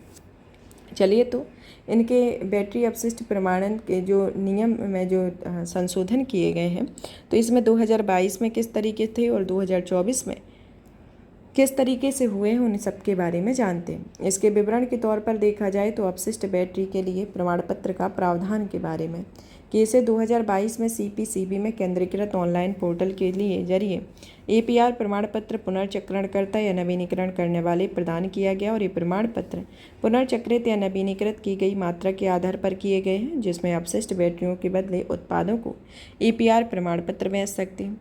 CPCB द्वारा APR प्रमाण पत्र की खरीद बिक्री हेतु अधिकतम और न्यूनतम मूल्य का निर्धारण किया जाता है और यह राशि APR के तहत निर्धारित दायित्वों को पूरा न करने वाले संस्थानों पर लगाए जाने वाले पर्यावरणीय मुआवजे में 100% और 30% बराबर होती है। और इस पोर्टल के माध्यम से पंजीकृत संस्थानों के बीच APR प्रमाण पत्र की खरीद बिक्री का मूल्य अधिकतम एवं न्यूनतम के बीच होना चाहिए होता है। अब आता है अपशिष्ट उल्लंघन होने की स्थिति में उचित कार्रवाई और मूल्यांकन पर्यावरणीय मुआवजे के प्रावधान के बारे में, कि CPCB द्वारा एक कार्यान्वयन समिति का गठन किया गया है, जो कि इस नियम में अपशिष्ट बैटरी के नवीनीकरण पुनर्चक्रण करने वालों को अपने निर्धारित दायित्वों को पूरा न करने के संबंध में पर्यावरणीय मुआवजा लगाने और उसे वसूलने के दिशा निर्देश तैयार किए गए और समिति के द्वारा सुझाए गए निर्देशों में यह इस मंत्रालय को सौंप दिया गया है। और इसमें CPCB को तैयार करने की सिफारिशें देना और इस दिशा निर्देशों को करने के लिए CPCB चाहे तो कार्यान्वयन समिति के साथ परामर्श कर सकती है और सुझाए गए का इस दिशा निर्देशों को मंत्रालय के तहत इसे सौंप दिया जाएगा। तो इसके अंतर्गत ये आता है। फिर आता है कि बैटरी अपशिष्ट नियम 2022 के बारे में बात की जाए तो यह अपशिष्ट प्रबंधन बैटरियों को पर्यावरण के अनुकूल प्रबंधन सुनिश्चित करने के लिए इस मंत्रालय ने बैटरी अपशिष्ट प्रबंधन नियम 2022 जारी किया है। यह मंत्रालय पर्यावरण संरक्षण अधिनियम 1986 के तहत जारी किया गया है और इसमें बैटरी अपशिष्ट प्रबंधन नियम 2022 को बैटरी प्रबंधन और हैंडलिंग नियम 2001 के स्थान पर लाया गया है और इस नियमों के पहले 2023 में अभी तक 2024 को संशोधित किया गया था। बैटरी अपशिष्ट प्रबंधन नियम 2022 के प्रमुख प्रावधानों पर नज़र डाली जाए तो यह विस्तारित उत्पादक उत्तरदायित्व है, जो कि बैटरियों के उत्पादनकर्ताओं को अपशिष्ट बैटरियों के संग्रहण, पुनर्चक्रण या नवीनीकरण को बैटरी अपशिष्ट से प्राप्त सामग्रियों का उपयोग नई बैटरियों के विनिर्माण करने में उत्तरदायित्व को शामिल किया जाता है। केंद्रीकृत ऑनलाइन पोर्टल होता है, रिकवरी को अनिवार्य करता है और प्रदूषक द्वारा भुगतान का सिद्धांत इसके अंतर्गत दिया गया है। अब आता है इसकी रिपोर्ट एवं सूचकांक के बारे में बात की जाए तो इसके अंतर्गत पहली रिपोर्ट आती है वायु गुणवत्ता रिपोर्ट। इस रिपोर्ट को एक स्विस संगठन IQAR के द्वारा रिपोर्ट को जारी किया जाता है। रिपोर्ट के मुख्य बिंदुओं पर नज़र डाली जाए तो यह खराब वायु गुणवत्ता के मामले में बांग्लादेश और पाकिस्तान के बाद भारत का तीसरा स्थान है। नई दिल्ली में दुनिया को दूसरी सबसे प्रदूषित राजधानी है और बिहार के बेगूसराय दुनिया की सबसे प्रदूषित महानगरीय क्षेत्र के अंतर्गत आते हैं और केवल 7 देश ऐसे हैं जो WHO के वार्षिक PM 2.5 के दिशा निर्देशों को पूरा किया गया है। संयुक्त राष्ट्र विश्व जल वार्षिक विकास रिपोर्ट के बारे में कि यह रिपोर्ट जल के विषय पर संयुक्त राष्ट्र की वार्षिक फ्लैगशिप रिपोर्ट है। इसे UN वाटर की ओर से UNESCO world water assessment programme द्वारा प्रकाशित किया गया। UN वाटर एक समन्वय तंत्र के रूप में कार्य करता है और इसमें संयुक्त राष्ट्र के सदस्य देश जल एवं स्वच्छता संबंधी मुद्दों पर काम करने के लिए एक अंतर्राष्ट्रीय संगठन शामिल है। इसमें जल और स्वच्छता से जुड़े विषयों पर काम करने के लिए संयुक्त राष्ट्र संस्थाएं और अंतर्राष्ट्रीय संगठन साझेदार होते हैं और जल के विषय के रूप में संयुक्त राष्ट्र की वार्षिक और प्रमुख रिपोर्ट भी होती है। चौथी global e waste monitoring report के बारे में, जो कि एक रिपोर्ट है जो है by UNITAR sustainable cycle programme अंतर्राष्ट्रीय दूरसंचार संघ और फाउंडेशन कार्मिग्रे के साथ साझेदारी प्रदान करता है। यह संयुक्त राष्ट्र प्रशिक्षण अनुसंधान संस्थान, जो कि एक तरीके से उज्जवल भविष्य को आकार देने के लिए वैश्विक निर्णय प्रक्रिया को बेहतर करने और देश स्तरीय कार्यवाही का समर्थन करने के लिए होता है। अब आता है इसके अंतर्गत तीसरा टॉपिक जैव विविधता के बारे में। जैव विविधता के अंतर्गत आता है पहला टॉपिक प्रवासी प्रजातियों के संरक्षण पर कन्वेंशन या CMS के COP14 के बारे में कि वन्य प्राणियों के लिए प्रवासी प्रजातियों के संरक्षण पर कन्वेंशन पक्षकारों के सम्मेलन की 14वीं बैठक उज्बेकिस्तान के समरकंद में आयोजित की गई है। चलिए तो इस बैठक के अंतर्गत इसके विभिन्न पहलुओं को जानते हैं कि इसके अंतर्गत कौन सा नारा दिया गया, इसमें कौन कौन से नए प्रावधान किए गए, इन सब के बारे में जानते हैं। इसका जो स्लोगन था वह था नेचर नोज नो बॉर्डर्स होता है। CMS परिशिष्ट में 14 प्रजातियां शामिल की गई, जिनमें यूरेशियाई लिंक्स, प्लास्केट और सैंड टाइगर्स और आदि हैं। नए समन्वित प्रकाश को देखा जाए तो इसमें चिंपैंजी, स्ट्रोकलर्ड, फ्रूट बेट और ब्लू शार्क सहित 6 प्रजातियों को शामिल किया गया। एकल प्रजाति कार्य योजना शुरू की गई, जो कि Atlantic humpback dolphin, hawksbill turtle, angel shark जैसी जलीय प्रजातियों के लिए शुरू की गई। Agreement on central Asian flyway, जिसके तहत प्रवासी प्रजातियों के 30 रेंज कंट्रीज को शामिल किया गया, जो कि भारत में इसमें समन्वय इकाई की स्थापना करता है। Global partnership on ecological connectivity शुरू की गई, जो कि इसका उद्देश्य प्रवासी प्रजातियों के लिए महत्वपूर्ण क्षेत्रों में इकोलॉजिकल कनेक्टिविटी को बनाए रखना, उसे बेहतर करना और पुनरुद्धार करना होता है। अब आता है वन्य प्राणियों के लिए प्रवासी प्रजातियों के संरक्षण और कन्वेंशन पर बॉन कन्वेंशन के बारे में कि यह संयुक्त राष्ट्र पर्यावरण कार्यक्रम के तहत एक अंतर सरकारी संधि है। यह प्रवासी प्रजाति और उनके पर्यावासों के संरक्षण और संधारणीय उपयोग के लिए एक वैश्विक मंच के रूप में कार्य करता है और इसे 1979 में पेश किया गया था, 1983 में लागू किया गया। इसकी सदस्यता में अफ्रीका, मध्य दक्षिण अमेरिका, एशिया, यूरोप और ओशिनिया से 133 पक्षकार देशों और भारत 1983 में इसका सदस्य बना और संयुक्त राज्य अमेरिका, कनाडा, चीन, रूस इसके कन्वेंशन के पक्षकार नहीं है। अब आता है इसके अंतर्गत जैसे कि कुछ भारत में महत्वपूर्ण प्रवासी प्रजातियां हैं, जिनमें अमूर फाल्कन, जो कि आयुषैन की लिस्ट कंसर्न में आती है और CMS के परिशिष्ट सेकंड में। बार हेड गीत, जो कि आयुषैन की लिस्ट कंसर्न में और CMS के परिशिष्ट सेकंड में। ब्लैक नेक्ड क्रेन जो है वह आयुषैन की वल्नरेबल साथी में और परिशिष्ट फर्स्ट में। हम्पबैक व्हेल जो है वह लिस्ट कंसर्न में आती है आयुषैन की और CMS की परिशिष्ट में।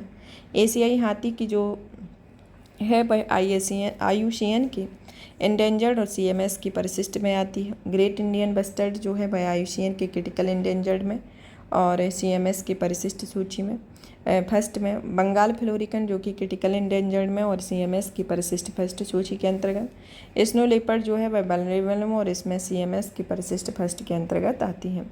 तो इसके अंतर्गत इस तरीके से ये प्रक्रिया होती है। इसमें जो एक तरीके से देखा जाए तो परिशिष्ट फर्स्ट में जो जिस श्रेणी के पक्षियों को रखा जाता है, मतलब कि प्रवासी प्रजातियां जो शामिल होती हैं, जो एंडेंजर्ड मानी जाती हैं, उनको रखा जाता है। जो निकट भविष्य में जिस प्रजाति के विलुप्त होने की संभावना बहुत अधिक होती है उसे परिशिष्ट फर्स्ट के अंतर्गत रखा गया है, जैसे भारतीय हाथी, eastern gorilla, boarded whale, Orient सारस आदि आते हैं। और परिशिष्ट सेकंड में ऐसी प्रवासी प्रजातियां शामिल की गई हैं जो कि संरक्षण स्थिति प्रतिकूल या बहुत अधिक नहीं होती है, जो कि संरक्षण और प्रबंधन के लिए एक अंतर्राष्ट्रीय समझौते अनिवार्य करती हैं, जैसे अफ्रीकी बुश और फॉरेस्ट एलिफेंट और डुगोंग शेर आदि आता है।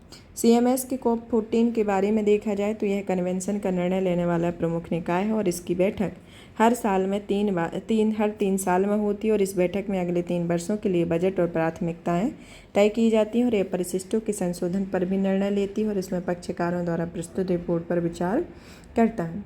अब आता है कि विश्व प्रजातियों की स्थितियों के बारे में जान लेते हैं कि CMS पर COP14 की स्थिति, जो कि पहली बार विश्व की प्रजातियों की स्थिति की रिपोर्ट जारी की गई है, जिसमें गिरावट, विलुप्ति और मछली और कवरेज के अभाव को इस तरीके से दिखाया गया है।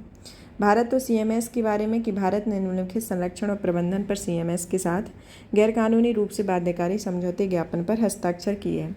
साइबेरियन क्रेन जो कि 1998, समुद्री कछुए 2007, डुगोंग 2008, रैप्टर्स 2016। भारत ने 2020 में गांधीनगर गुजरात में CMS में COP13 की मेजबानी की और भारत CMS की 2 विशेष प्रजाति पहलों मध्य एशियाई फ्लाईवे और मध्य एशियाई स्तनधारी पहल का हिस्सा रहा है। जूलॉजिकल सर्वे ऑफ इंडिया ने पहली बार CMS के तहत COP13 से पहले भारत की प्रवासी प्रजातियों की सूची को संकलित किया हुआ है, इसके अंतर्गत आता है। अब आता है रामसर कन्वेंशन के बारे में कि हाल ही में रामसर कन्वेंशन के अंतर्गत अंतर्राष्ट्रीय महत्व की आर्द्रभूमियों की वैश्विक सूची में भारत की 5 आर्द्रभूमियों को जोड़ा गया है और इसने भारत के रामसर स्थलों की संख्या प्रेजेंट में 80 हो गई है। तो पहले इसकी 75 थी, जब आज़ादी का 75 वर्ष का भी बहुत ज़्यादा हाईलाइट हो रहा था तो उसी टाइम पे तब इसकी 75 थी और अभी प्रेजेंट में इकट्ठी 5 जोड़ दी गई हैं, तो अभी वर्तमान में इसकी संख्या 80 है। रामसर कन्वेंशन में नई आर्द्रभूमियों की सूची को देखा जाए तो इसमें पहली आती है कर्नाटक में 3 है और 2 तमिलनाडु में। कर्नाटक में 3 आती हैं जैसे कि अघ नासनी ज्वाल नदमुख, मगधी केरे रिजर्व संरक्षण रिजर्व, अंक समुद्र पक्षी संरक्षण रिजर्व आता है और इसमें तमिलनाडु में 2 आती हैं कराईबेट्टी पक्षी अभ्यारण्य और लॉन्ग बुड सूला रिजर्व वन इसके अंतर्गत आते हैं। इसमें कर्नाटक में पहली जो है अर्घनासनी ज्वार नदमुख है, जो अर्घनासनी नदी और अरब सागर के संगम पर स्थित है। यह ज्वार नदमुख के क्षेत्र में ज्वावल के क्षेत्रों में मछली पालन किया जाता है और इन क्षेत्रों को स्थानीय रूप में गजनी राइस फील्ड के रूप में जाना जाता है। दूसरा आता है मगधी केरे संरक्षण रिजर्व, जो कि मानव निर्मित आर्द्रभूमि है। इसका निर्माण सिंचाई के लिए वर्षा जल को संग्रहित करने हेतु होता है और यह दक्षिण भारत में बार हेडेड गूज या हंस के लिए सबसे बड़े शीतकालीन आश्रय स्थलों में से एक होता है। और अंक समुद्र पक्षी संरक्षण रिजर्व, जो कि एक मानव निर्मित ग्राम सिंचाई टैंक होता है, इसे सदियों पहले बनाया गया था। यह पेंटेड स्टॉर्क और ब्लैक हेडेड आइबिस का पर्यावास स्थल होता है। अब ये 2 अन्य आते हैं जिसमें कि कराईबेट्टी पक्षी अभ्यारण्य, जिसके अंतर्गत आता है कि यह पिन टेल्ड बतख, garganey, northern shoveler, common pochard, Eurasian pigeon, common teal और कॉटन टील पर्यावास स्थल होते हैं। लॉन्ग वुड सोलर रिजर्व वन, जो कि एक वनाच्छादित आर्द्रभूमि होती है और यह black chinned, Nilgiri, laughing thrushes और Nilgiri blue robin, Nilgiri wood pigeon आदि का पर्यावास स्थल होता है, तो इसके अंतर्गत आता है। अब आता है रामसर स्थल के बारे में भी जनरल इन्फॉर्मेशन के तौर पर जान लेते हैं कि इसकी स्थापना 1971 में की गई थी, जो कि एक अंतर सरकारी संधि है और ये आर्द्रभूमि और उनके संसाधनों के संरक्षण और बुद्धिमत्ता पूर्ण उपयोग के लिए फ्रेमवर्क प्रदान करती है और रामसर स्थलों में शामिल होने के लिए आर्द्रभूमि में 9 मानदंडों में से कम 1 मानदंड को पूरा करना आवश्यक होता है। अब आता है next topic United nation world restoration flagship के बारे में कि तराई आर्क लैंडस्केप को United nation world restoration framework flagship के रूप में मान्यता दी गई। वर्ल्ड रेस्टोरेशन फ्लैगशिप के बारे में इस कार्यक्रम को 2022 में शुरू किया गया था, जो कि पारिस्थितिकी तंत्र की बहाली पर संयुक्त राष्ट्र दशक के तहत मान्यता प्राप्त है। इसका नेतृत्व संयुक्त राष्ट्र पर्यावरण कार्यक्रम, खाद्य एवं कृषि संगठन, अन्य पर्याय भागीदार संगठन और इसका उद्देश्य प्रत्येक महासागर महाद्वीप पारिस्थितिकी तंत्र के क्षरण को रोकने, नियंत्रित और पूर्व की स्थिति बहाल करने के लिए होता है। चयन संबंधी मानदंडों को देखा जाए तो यह भौगोलिक और सफलता की संभावना के मानदंड पर आधारित है। यह फ्रेमवर्क पूरी इकोसिस्टम रेस्टोरेशन मॉनिटरिंग के माध्यम से प्रगति की निगरानी की जाती है और इसके अंतर्गत इसमें 6 अन्य पहलों को भी मान्यता दी गई है, जैसे कि पहली आती है रेस्टोरेशन मेडिटेरियन फॉरेस्टी इनिशिएटिव, दूसरी आती है लिविंग एंड इनिशिएटिव, तीसरी आती है ऑक्सियन एंडिना इनिशिएटिव, चौथी आती है श्रीलंका मैंग्रोव रिजनेशन इनिशिएटिव, 5वीं आती है रीग्रीनिंग अफ्रीका इनिशिएटिव, 6ठी आती है फॉरेस्ट गार्डन फ्लैगशिप प्रोग्राम इसके अंतर्गत आता है। तराई और लैंडस्केप के बारे में बात की जाए तो यह एक तरीके से ट्रांस बाउंड्री बायोडाइवर्सिटी हॉटस्पॉट है। इस कार्यक्रम को 2001 में लॉन्च किया गया था। यह बाघों, गेड़ों, हाथियों आदि के लिए महत्वपूर्ण पर्यावास है और इसका लक्ष्य तराई, चुरिया, पहाड़ियों की पारिस्थितिकी तंत्र का संरक्षण करना होता है। यह Corbett tiger reserve, Rajaji national park जैसे कई संरक्षित क्षेत्र इसमें शामिल होते हैं। इसमें पूर्व में बागमती नदी जो कि नेपाल में है, पश्चिम में यमुना नदी जो भारत में है, जो कि 900 किलोमीटर से अधिक क्षेत्र में ये फैली हुई है। अब आता है वन्य जीवन संशोधन अधिनियम 2022 के तहत नियम या अधिसूचित के बारे में। कि पर्यावरण, वन व जलवायु परिवर्तन मंत्रालय ने वन्य जीव संशोधन अधिनियम 2022 के तहत नए नियम अधिसूचित किए हुए हैं। इन नियमों के अंतर्गत देखा जाए तो वन्य जीव संरक्षण लाइसेंस नियम यानी कि विचार के अतिरिक्त मामले के नियम 2024 के बारे में कि यह नियमों को वन्य जीव संरक्षण लाइसेंसिंग नियम 1983 की जगह ली हुई है। इसके अंतर्गत यह 1972 की अनुसूची 1 की सूचीबद्ध किसी वन्यजीव के व्यापार के लिए कोई लाइसेंस नहीं दिया जाएगा, जिसमें कुछ मामलों में केंद्र सरकार की पूर्व मंजूरी से यह लाइसेंस जारी किए जा सकते हैं। यह 1983 के नियमों के तहत वन्यजीव संरक्षण अधिनियम 1972 के अंतर्गत अनुसूची 1 अनुसूची 2 के भाग 2 के तहत वर्गीकृत वन्यजीवों के व्यापार के लिए लाइसेंस जारी करने पर रोक लगाई गई है। अब आता है जीवित प्राणी प्रजातियां रिपोर्टिंग और रजिस्ट्रीकरण नियम 2024, जो कि इन नियमों में वन्य जीवों के संरक्षण अधिनियम 1972 की धारा 63 में अधिसूचित किया गया और 1972 की धारा 49M के उद्देश्यों को पूरा करने के लिए अधिसूचित किए गए। और यह धारा कहती है कि यह किसी भी व्यक्ति द्वारा जीवित अनुसूचित प्राणियों प्रजातियों को अपने कब्जे में रखने, स्थानांतरण करने और जन्म के पंजीकरण एवं मृत्यु की रिपोर्टिंग का प्रावधान करती है। साइट्स के परिशिष्टों या WPA 1972 की अनुसूची 4 में सूचीबद्ध होती है। अब आता है इसमें बंदी हाथी स्थानांतरण या परिवहन नियम 2024, जो कि बंदी हाथियों के स्थानांतरण के लिए आवेदन, हाथी के पंजीकरण वाले अधिकार क्षेत्रों के उप वन संरक्षक करना। आवेदन प्राप्त होने पर DCF के निम्नलिखित कार्य होते हैं, जैसे कि एक पशु चिकित्सक में प्रमाण पत्र प्रदान करना, उन जगहों पर जहाँ पर वर्तमान में हाथी को रखा गया है वहां उन हाथी को आगे रखे जाने का प्रस्ताव जांच या वहां जाकर सत्यापन करना और 15 दिनों के भीतर मुख्य वन्यजीव वार्डन को आवेदन या रिपोर्ट भेजना होता है। तो इस तरीके से आता है। अब आता है वन की परिभाषा के बारे में जान लेते हैं कि हाल ही में सुप्रीम कोर्ट ने सरकार को 1996 में TN गोदावरमन तिरुमुलपाद बनाम भारत संघवाद में दिए गए फैसले में निर्धारित वन की परिभाषा का पालन करने का निर्देश दिया हुआ। इसकी पृष्ठभूमि को देखा जाए तो वन की परिभाषा के इतिहास को कि सबसे पहले TN गोदावर्धन बनाम 1996 बनाम भारत संघवाद ने वन की परिभाषा का विस्तार करते हुए इसे निम्नलिखित को शामिल किया था कि स्वामित्व, मान्यता और वर्गीकरण के निरपेक्ष किसी भी सरकारी रिकॉर्ड में वन के रूप में दर्ज सभी क्षेत्र होंगे और वे सभी क्षेत्र होंगे जो शब्दकोश वन के अनुरूप हैं और वे क्षेत्र जो 1996 के आदेश में राज्य सरकार द्वारा गठित विशेष समितियों द्वारा वन के रूप में निर्धारित किए जाते हैं। वन संरक्षण संशोधन अधिनियम 2023 के तहत देखा जाए तो इसमें वन से आशा है कि भारतीय वन अधिनियम 1927 और अन्य कानूनों के तहत वन के रूप में घोषित और अधिसूचित भूमि होती है और 1980 या उसके बाद के सरकारी रिपोर्ट में वन भूमि के रूप में दर्ज भूमि होती है। इसमें वह भूमि शामिल नहीं है जिसमें 1996 में या उससे पहले आधिकारिक तौर पर वन उपयोग से गैर वन उद्देश्यों के उपयोग में बदल दिया गया हो।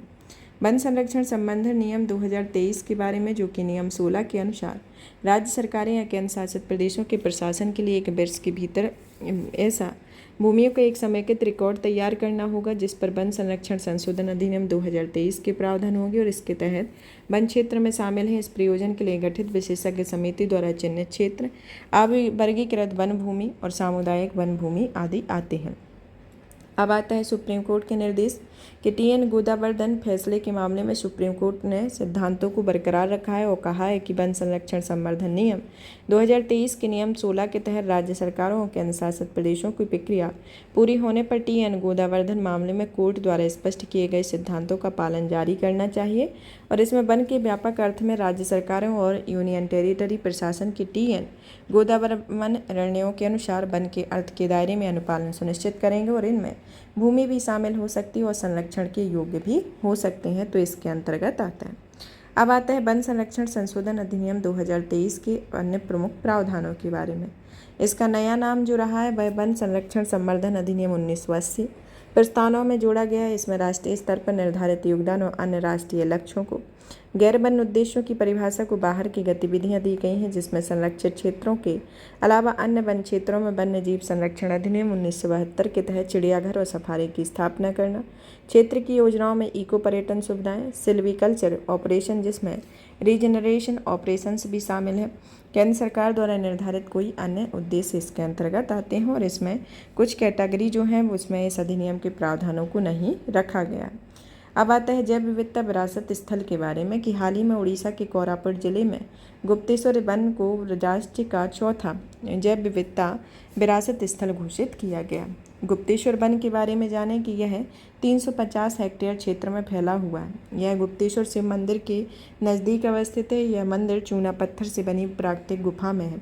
यह उड़ीसा के सबसे दक्षिणी भाग और पूर्वी घाट का हिस्सा है और अपने पवित्र वनों के कारण इसे अत्यधिक सांस्कृतिक महत्व भी, और इस जगह पर कई तरह की वनस्पतियां और जीव पाए गए, जिसमें प्रमुख जीव जंतुओं में मगर, क्रोकोडाइल, कांगेर घाटी रॉक ग्रेगो, साधारण पहाड़ी मैना, सफ़ेद पेट वाला कठफोड़वा, ब्रेंटेड वे कोरियल आती है। और प्रमुख वनस्पति प्रजातियों में इंडियन ट्रम्पलेट और इंडियन स्नेक रूट, कुंभीगम, गार्लिक पियर जैसे औषधीय पादप आते हैं। हालांकि ये पादप संकटग्रस्त होते हैं तो इसके अंतर्गत आता है। जैव विविधता विरासत स्थल के बारे में बात की जाए तो ये अपने पारिस्थितिकी तंत्र और समृद्ध जैव विविधता के लिए जाने जाते हैं। ये स्थल पारिस्थितिकी रूप से संवेदनशील होते हैं, जिनमें स्थलीय, तटीय और अंतर्देशीय जलीय समुद्री पारितंत्र के रूप में इसमें शामिल किया गया। इसके अंतर्गत दिशा निर्देश के कुछ मानदंड हैं, जैसे कि प्राकृतिक, अर्ध प्राकृतिक और मानव निर्मित, जहाँ संयुक्त रूप से महत्वपूर्ण जैव विविधता मौजूद हो। ऐसे क्षेत्र जहाँ की मौजूदा कृषि पद्धतियों में घरेलू जैव विविधता घटक और स्थानीय एग्रोस इकोसिस्टम शामिल हो। जैव विविधता के दृष्टिकोण से महत्वपूर्ण सांस्कृतिक क्षेत्र शामिल हो और ऐसे क्षेत्र जो दुर्लभ, संकटापन्न एवं मूल जंतुओं और वनस्पतियों के लिए पर्यावास और गलियारा प्रदान करते हों। सभी प्रकार की वैध भूमि हो। ऐसे क्षेत्र जो वन्य जीव संरक्षण अधिनियम 1972 के संशोधन के अनुसार संरक्षित क्षेत्र में नेटवर्क में सम्मिलित नहीं किए गए। आहार और प्रजनन के लिए मौसमी प्रवासी प्रजातियों के पर्यावास वाले क्षेत्रों और भी क्षेत्र हों जिन्हें वन विभाग के अनुसंधान डिवीजन द्वारा संरक्षित भूखंड के रूप में बनाए रखा हो, और औषधीय पादप संरक्षण क्षेत्र इसके अंतर्गत आते हैं। तो इसके अंतर्गत ये प्रमुख पारितंत्र मतलब कि सभी स्थलीय, तटीय, अंतर्देशीय, जलीय और समुद्री पारितंत्र इस तरीके से आते हैं। जैव विविधता अधिनियम 2002 की धारा 37 के तहत राज्य सरकारें स्थानीय निकायों से परामर्श कर जैव विविधता के महत्व वाले GHS के रूप में अधिसूचित कर सकती हैं। इसके अंतर्गत आता है।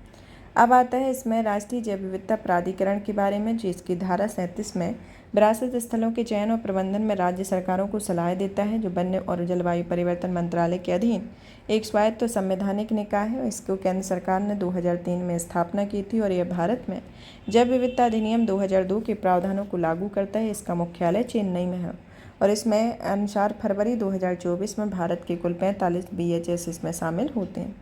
BHS के प्रबंधन में देखा जाए तो यह जैव विविधता प्रबंधन समिति होती है, जिसकी अनुपस्थिति में संबंधित स्थानीय निकायों द्वारा निर्धारित BMC और अन्य उपयुक्त संस्था या प्रत्येक BHS का प्रबंधन करती है। इस प्रबंधन के लिए योजना बनाने, उसे लागू करने की जिम्मेदारी BMS या BHS प्रबंधन की समिति करती है और इसे आमतौर पर संसाधनों के उपयोग हेतु समुदाय पर कोई प्रतिबंध नहीं लगाया जाता है। जैव विविधता प्रबंधन समिति के बारे में देखा जाए तो यह जैव विविधता अधिनियम 2002 की धारा 41 के क्लॉज 1 के तहत है, जो राज्य के प्रत्येक स्थानीय निकाय के लिए अपने अधिकार क्षेत्र के अंदर एक जैव विविधता प्रबंधन समिति का गठन करने का उपलब्ध होता है। इसमें 7 सदस्य होते हैं, जिनका चुनाव संबंधित स्थानीय निकाय की आम सभा में किया जाता है। इसमें कम से कम 1/3 महिलाएं और 18% अनुसूचित जाति एवं जनजाति के लोग होते हैं और इनका कार्य स्थानीय लोगों के परामर्श से जन जैव विविधता रजिस्टर तैयार करना होता है। अब आता है भारत में जैव विविधता स्थल के बारे में, जिसमें आता है हिमाचल प्रदेश, जिसमें है सुराल भटोली मठ में पवित्र उपवन, अधिक ऊंचाई वाले घास के मैदान और वृक्ष पायन वनखंड। मध्य प्रदेश में नारू हिल, अमरकंटक, पातालकोट। महाराष्ट्र में ग्लोरी ऑफ आलापल्ली, लंटोरखोरी, गणेश खंड गार्डन, सिस्तूरा, हिरण्यकेशी, बम्बार्डे, मिरिस्टू का दलदल आते हैं। उत्तर प्रदेश में घड़ियाल पुनर्वास केंद्र, सिक्किम में तुंगक्योक धो, असम में बोरचुली वाइल्ड राइस साइट, हांजोंग कछुआ झील, माजुली द्वीप आता है। मेघालय में ख्यालकुर, सिएम किमलिंग, मणिपुर में डायलोंग गांव, त्रिपुरा में ऊनाकोटी, बारामूला झरना, सिलाचारी गुफाएं, देवबारी या चाबीपुरा आती हैं। फिर आता है पश्चिम बंगाल, जिसमें चिल्कीगढ़, कनकदुर्गा, बनेश्वर शिवदीघी, टोंगलू, धोती, राज्य बागवानी अनुसंधान एवं विकास संस्थान, नमथिंग पोखरी, चार बालीडांगा, आमखोई वुड फॉसिल पार्क, हलचीर, चारदीप, बीरमपुर, बागुरान, जलपाई। उड़ीसा में महेंद्रगिरी हिल, मंदसरू, देवमर्दन पर्वत, गुप्तेश्वर वन आता है, जो कि अभी हाल ही में जुड़ा है। तेलंगाना में अमीनपुर झील, तमिलनाडु में अरिकापत्ती, केरल में आश्रम, कर्नाटक में कृषि विज्ञान विश्वविद्यालय, नल्लूर इमली ग्रोव, होगरेकन, चिकमंगलूर और अंबरगोड़ा शिमोगा इसके अंतर्गत आती है। और गोवा में पूर्वताली राय इसके अंतर्गत आती हैं। तो ये प्रमुख इसके अंतर्गत जैव विविधता विरासत स्थल होते हैं। अब आता है नेक्स्ट भारत में हिमतौंदियों की स्थिति के बारे में, कि हाल ही में पर्यावरण, वन एवं जलवायु परिवर्तन मंत्रालय ने भारत में हिमतेंदुओं की स्थिति की रिपोर्ट जारी की है। यह रिपोर्ट भारत में हिमतेंदुओं की आबादी का आकलन प्रोग्राम का एक आउटकम है, जो कि 2019 से 2023 तक में चलाया गया है। इस प्रोग्राम के तहत वैज्ञानिक तरीके से अनुमान लगाने का यह पहला प्रयास है। इसके अंतर्गत देखा जाए तो विभिन्न हिम राज्यों में हिमतेंदुओं के अनुशासित प्रदेशों में इनकी स्थिति, जिसमें लद्दाख में 477, जम्मू और कश्मीर में 7 है, हिमाचल प्रदेश में 51, उत्तराखंड में 124, सिक्किम में 21 और अरुणाचल प्रदेश में 36 आते हैं। इस तरीके से भारत में हिमतौंदियों का आकलन जो है वह SPAI यानी कि हिमतौंदियों की आकलन ऐप का प्रोग्राम MOEF एंड CC में जलवायु परिवर्तन मंत्रालय के अंतर्गत, वन एवं जलवायु परिवर्तन मंत्रालय के अंतर्गत किया गया है, जिसके अंतर्गत global snow leopard and ecosystem protection programme के तहत पॉपुलेशन असेसमेंट और बर्ड्स स्नो लेपर्ड प्रोग्राम के हिस्से के रूप में शुरू किया गया है। 2013 में बिश्केक घोषणा पत्र के जरिए स्थापित किया गया था और यह हिमतेंदुओं के प्राकृतिक पर्यावास वाले 12 देशों और कृषि गैर सरकारी भागीदारों का गठबंधन होता है, इसके अंतर्गत आता है। भारत में हिमतेंदुओं का जो 70% पर्यावास है जो अभी तक संरक्षित नहीं है। हिमतेंदुओं की आबादी की गणना के समक्ष चुनौतियों को देखा जाए तो इसमें पर्यावास का अधिकांश भाग दुर्गम स्थानों पर स्थित है और बाघों, जेब्रा, यहाँ तक कि तेंदुओं के विपरीत आर्टिफिशियल इंटेलिजेंस बेस्ड सॉफ्टवेयर के तहत हिमतेंदुओं का सही जानकारी नहीं मिल पाती है। हिमतेंदुओं के बारे में देखा जाए तो इसकी प्रमुख विशेषताओं में आता है कि इन्हें मध्यम आकार के कैट्स की श्रेणी में रखा गया है। इनका वजन 30 से 35 किलोग्राम होता है। यह उबड़ खाबड़ वातावरण में घूमने के लिए अग्रपाद छोटे और पश्चपाद लंबे होते हैं। वे अन्य बिग कैट्स की तरह नहीं दहाड़ती और गैर आक्रामक फुब्बार करारने की ध्वनि निकालते हैं। इनकी त्वचा पर धुएं जैसे रंग के भरे फर होते हैं, जिन पर बहुत हल्के क्रीम और पीले रंग भी होते हैं और इन्हें रोसेट कहा जाता है। पर्यावास इनमें हिमतेंदुए 12 देशों में पाए जाते हैं, जैसे अफगानिस्तान, भूटान, चीन, Bharat, Kazakhstan, Kyrgyzstan, Mongolia, Nepal, Pakistan, रूस, ताजिकिस्तान और उज्बेकिस्तान आते हैं। और हिमतेंदुओं के संरक्षण के लिए पहल शुरू की गई, जिसमें GSLEP के अंतर्गत 3 भूभाग हैं, जिसमें बहुत अधिक ऊंचाई वाले क्षेत्र में हिमतेंदुओं की प्रजातियों की बहाली के लिए भारत ने 3 भूभाग और क्षेत्रों की पहचान की है। ये लद्दाख, हिमाचल प्रदेश के हेमस स्फीति, उत्तराखंड में नंदा देवी, गंगोत्री और सिक्किम, अरुणाचल प्रदेश में कंचनजंगा, तवांग आते हैं। प्रोजेक्ट स्नो लेपर्ड आती है और नेक्स्ट आती है अंतर्राष्ट्रीय हिमतेंदुआ दिवस, जो 2014 में शुरू की गई थी और लद्दाख एवं हिमाचल प्रदेश ने इसे राजकीय पशु घोषित किया हुआ है, तो इसके अंतर्गत आती है। और हिमतेंदुओं की संरक्षण की स्थिति देखी जाए तो इसे साइट्स के परिशिष्ट 1 में और IUCN की वल्नरेबल स्थिति में है और इसे WPA 1972 की अनुसूची 1 में है और यह स्पीसीज रिकवरी प्रोग्राम के अंतर्गत शामिल 22 प्रजातियों में से एक आती है, तो इसके अंतर्गत आता है। अब आता है भारत में तेंदुओं की स्थिति के बारे में, कि हाल ही में पर्यावरण, वन एवं जलवायु परिवर्तन मंत्रालय ने भारत में तेंदुओं की स्थिति 2022 पर रिपोर्ट जारी की है। रिपोर्ट की गणना का 5वां चक्र है। इसका आयोजन राष्ट्रीय बाघ संरक्षण प्राधिकरण और भारतीय वन्यजीव संस्थान के द्वारा मिलकर किया गया। तेंदुओं की आबादी की गणना राज्य वन विभागों के सहयोग से की गई और यह गणना 4 वर्षों में बाघ, शिकारी, शिकार और उनके पर्यावास की निगरानी कार्यक्रम के तहत की जाती है और इस गणना में बाघों के पर्यावास वाले 18 राज्यों में तेंदुओं की वन पर्यावासों को शामिल किया गया है। इस रिपोर्ट के मुख्य बिंदुओं पर देखी जाए तो इसमें तेंदुओं की आबादी 2022 में 13,874 से बढ़कर 2018 में 12,852 हो गई है, जो कि 2018 की तुलना में प्रति वर्ष 1.08% की वृद्धि देखी गई। और मध्य भारत और पूर्वी घाट में तेंदुओं की आबादी सबसे अधिक रही है और शिवालिक और गंगा के मैदानी इलाकों में इनकी संख्या में गिरावट हुई है। तेंदुओं की सबसे अधिक आबादी मध्य प्रदेश में, उसके बाद महाराष्ट्र, कर्नाटक और तमिलनाडु का राज्य आता है। भारतीय तेंदुओं के बारे में देखा जाए तो यह पोषी पिरामिड, जिसमें बाघ, शेर, ढोल के साथ तेंदुओं का महत्वपूर्ण स्थान होता है, पर्यावास एवं आहार संबंधी प्राथमिकताओं में अनुकूलन क्षमता प्रदर्शित करते हैं। भारतीय तेंदुओं के संरक्षण की स्थिति में आयुष्यन की वल्नरेबल श्रेणी में आती है और वन्य जीव संरक्षण अधिनियम 1972 की अनुसूची 1 में और साइट्स की परिशिष्ट 1 में आती है। इनकी विशेषताओं में देखा जाए तो ये आकार में बिग कैट से सबसे छोटा होता है और ये विभिन्न प्रकार के पर्यावासों में रहने में सक्षम होता है। इनके संरक्षण के लिए कुछ पहले शुरू की गई हैं, जैसे कि international big cat alliance, secure Himalaya project, जो कि लैंडस्केप बेस्ड अप्रोच होता है, जिसका उद्देश्य हिमालय के अधिक ऊंचाई वाले पारिस्थितिकी तंत्र की रक्षा और उसका संरक्षण करना होता है। अब आता है नेक्स्ट राष्ट्रीय डॉल्फिन अनुसंधान केंद्र के बारे में, कि हाल ही में पटना, बिहार में भारत के पहले राष्ट्रीय डॉल्फिन अनुसंधान केंद्र का उद्घाटन किया गया। इसका उद्देश्य इंडेंजर्ड गंगा नदी डॉल्फिन संरक्षण करना है। यह राष्ट्रीय गंगा डॉल्फिन अनुसंधान केंद्र के बारे में देखा जाए तो यह केंद्र वैज्ञानिक और शोधकर्ताओं द्वारा डॉल्फिन प्रजातियों के संबंध में किए जाने वाले गहन अध्ययन को सुविधाजनक बनाएगी। इसके अतिरिक्त यह केंद्र डॉल्फिन संरक्षण के प्रभावी तरीके पर मछुआरों के प्रशिक्षण को भी प्रदान करेगा। इसके अंतर्गत गंगा नदी डॉल्फिन के बारे में बात की जाए तो इसकी मुख्य विशेषताओं में आती है कि गंगा नदी डॉल्फिन भारतीय उपमहाद्वीप की स्थानिक प्रजाति है, जिसे आमतौर पर सूस के नाम से जाना जाता है। इसे टाइगर ऑफ द गंगा कहा जाता है। इसकी शारीरिक विशेषताओं में आता है इसका लंबा पतला थूथन, गोल पेट, मजबूत शरीर और बड़े बड़े फ्लिपर्स होते हैं और सिर के ऊपर बिलो होल के समान एवं एक लंबा चीरा होता है जो नाक का काम करता है। मादा डॉल्फिन आमतौर पर नर से बड़ी होती है और हर 2 से 3 साल के एक बच्चे को जन्म देती है। जन्म के समय बच्चों की त्वचा चॉकलेटी भूरी होती है, जबकि वयस्क में त्वचा भूरे रंग की और चिकनी और बाल रहित होती है। इनके तैरने का अनोखा तरीका खोजने में सहायता करता है और सांस लेने की सतह पर आते समय से सूंस ध्वनि उत्पन्न होती है। इनके लिए कम से कम 5 से 8 फीट गहरा जल होना चाहिए और यह अशांत पानी में पाई जाती है और उनके खाने के लिए पर्याप्त मछलियाँ भी होती हैं। तो इस तरीके से आता है।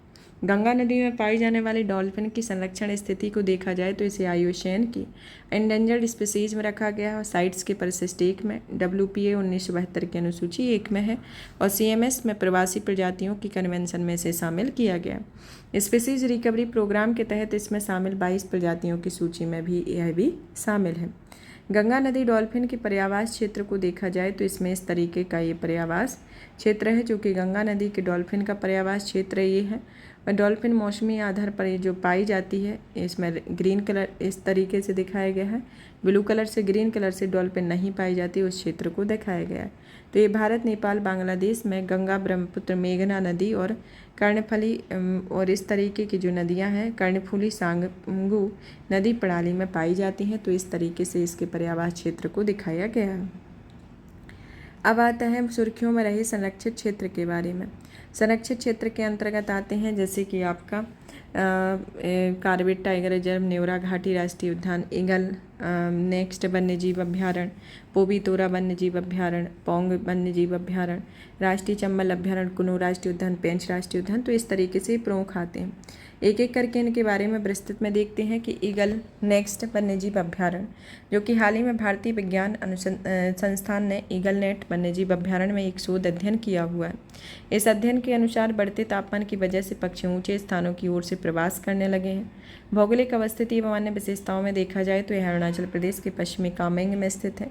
यह पूर्वी हिमालयी जैव विविधता हॉटस्पॉट के अंतर्गत आती है और यह उत्तर पूर्व में सेसा ऑर्किड अभ्यारण्य और पूर्व में पाखुई या पक्के टाइगर रिजर्व को जोड़ता है। इसकी नदी कामेंग और उसकी सहायक नदी में टीपी और सेसा है, इस अभ्यारण्य से होकर बहती हैं।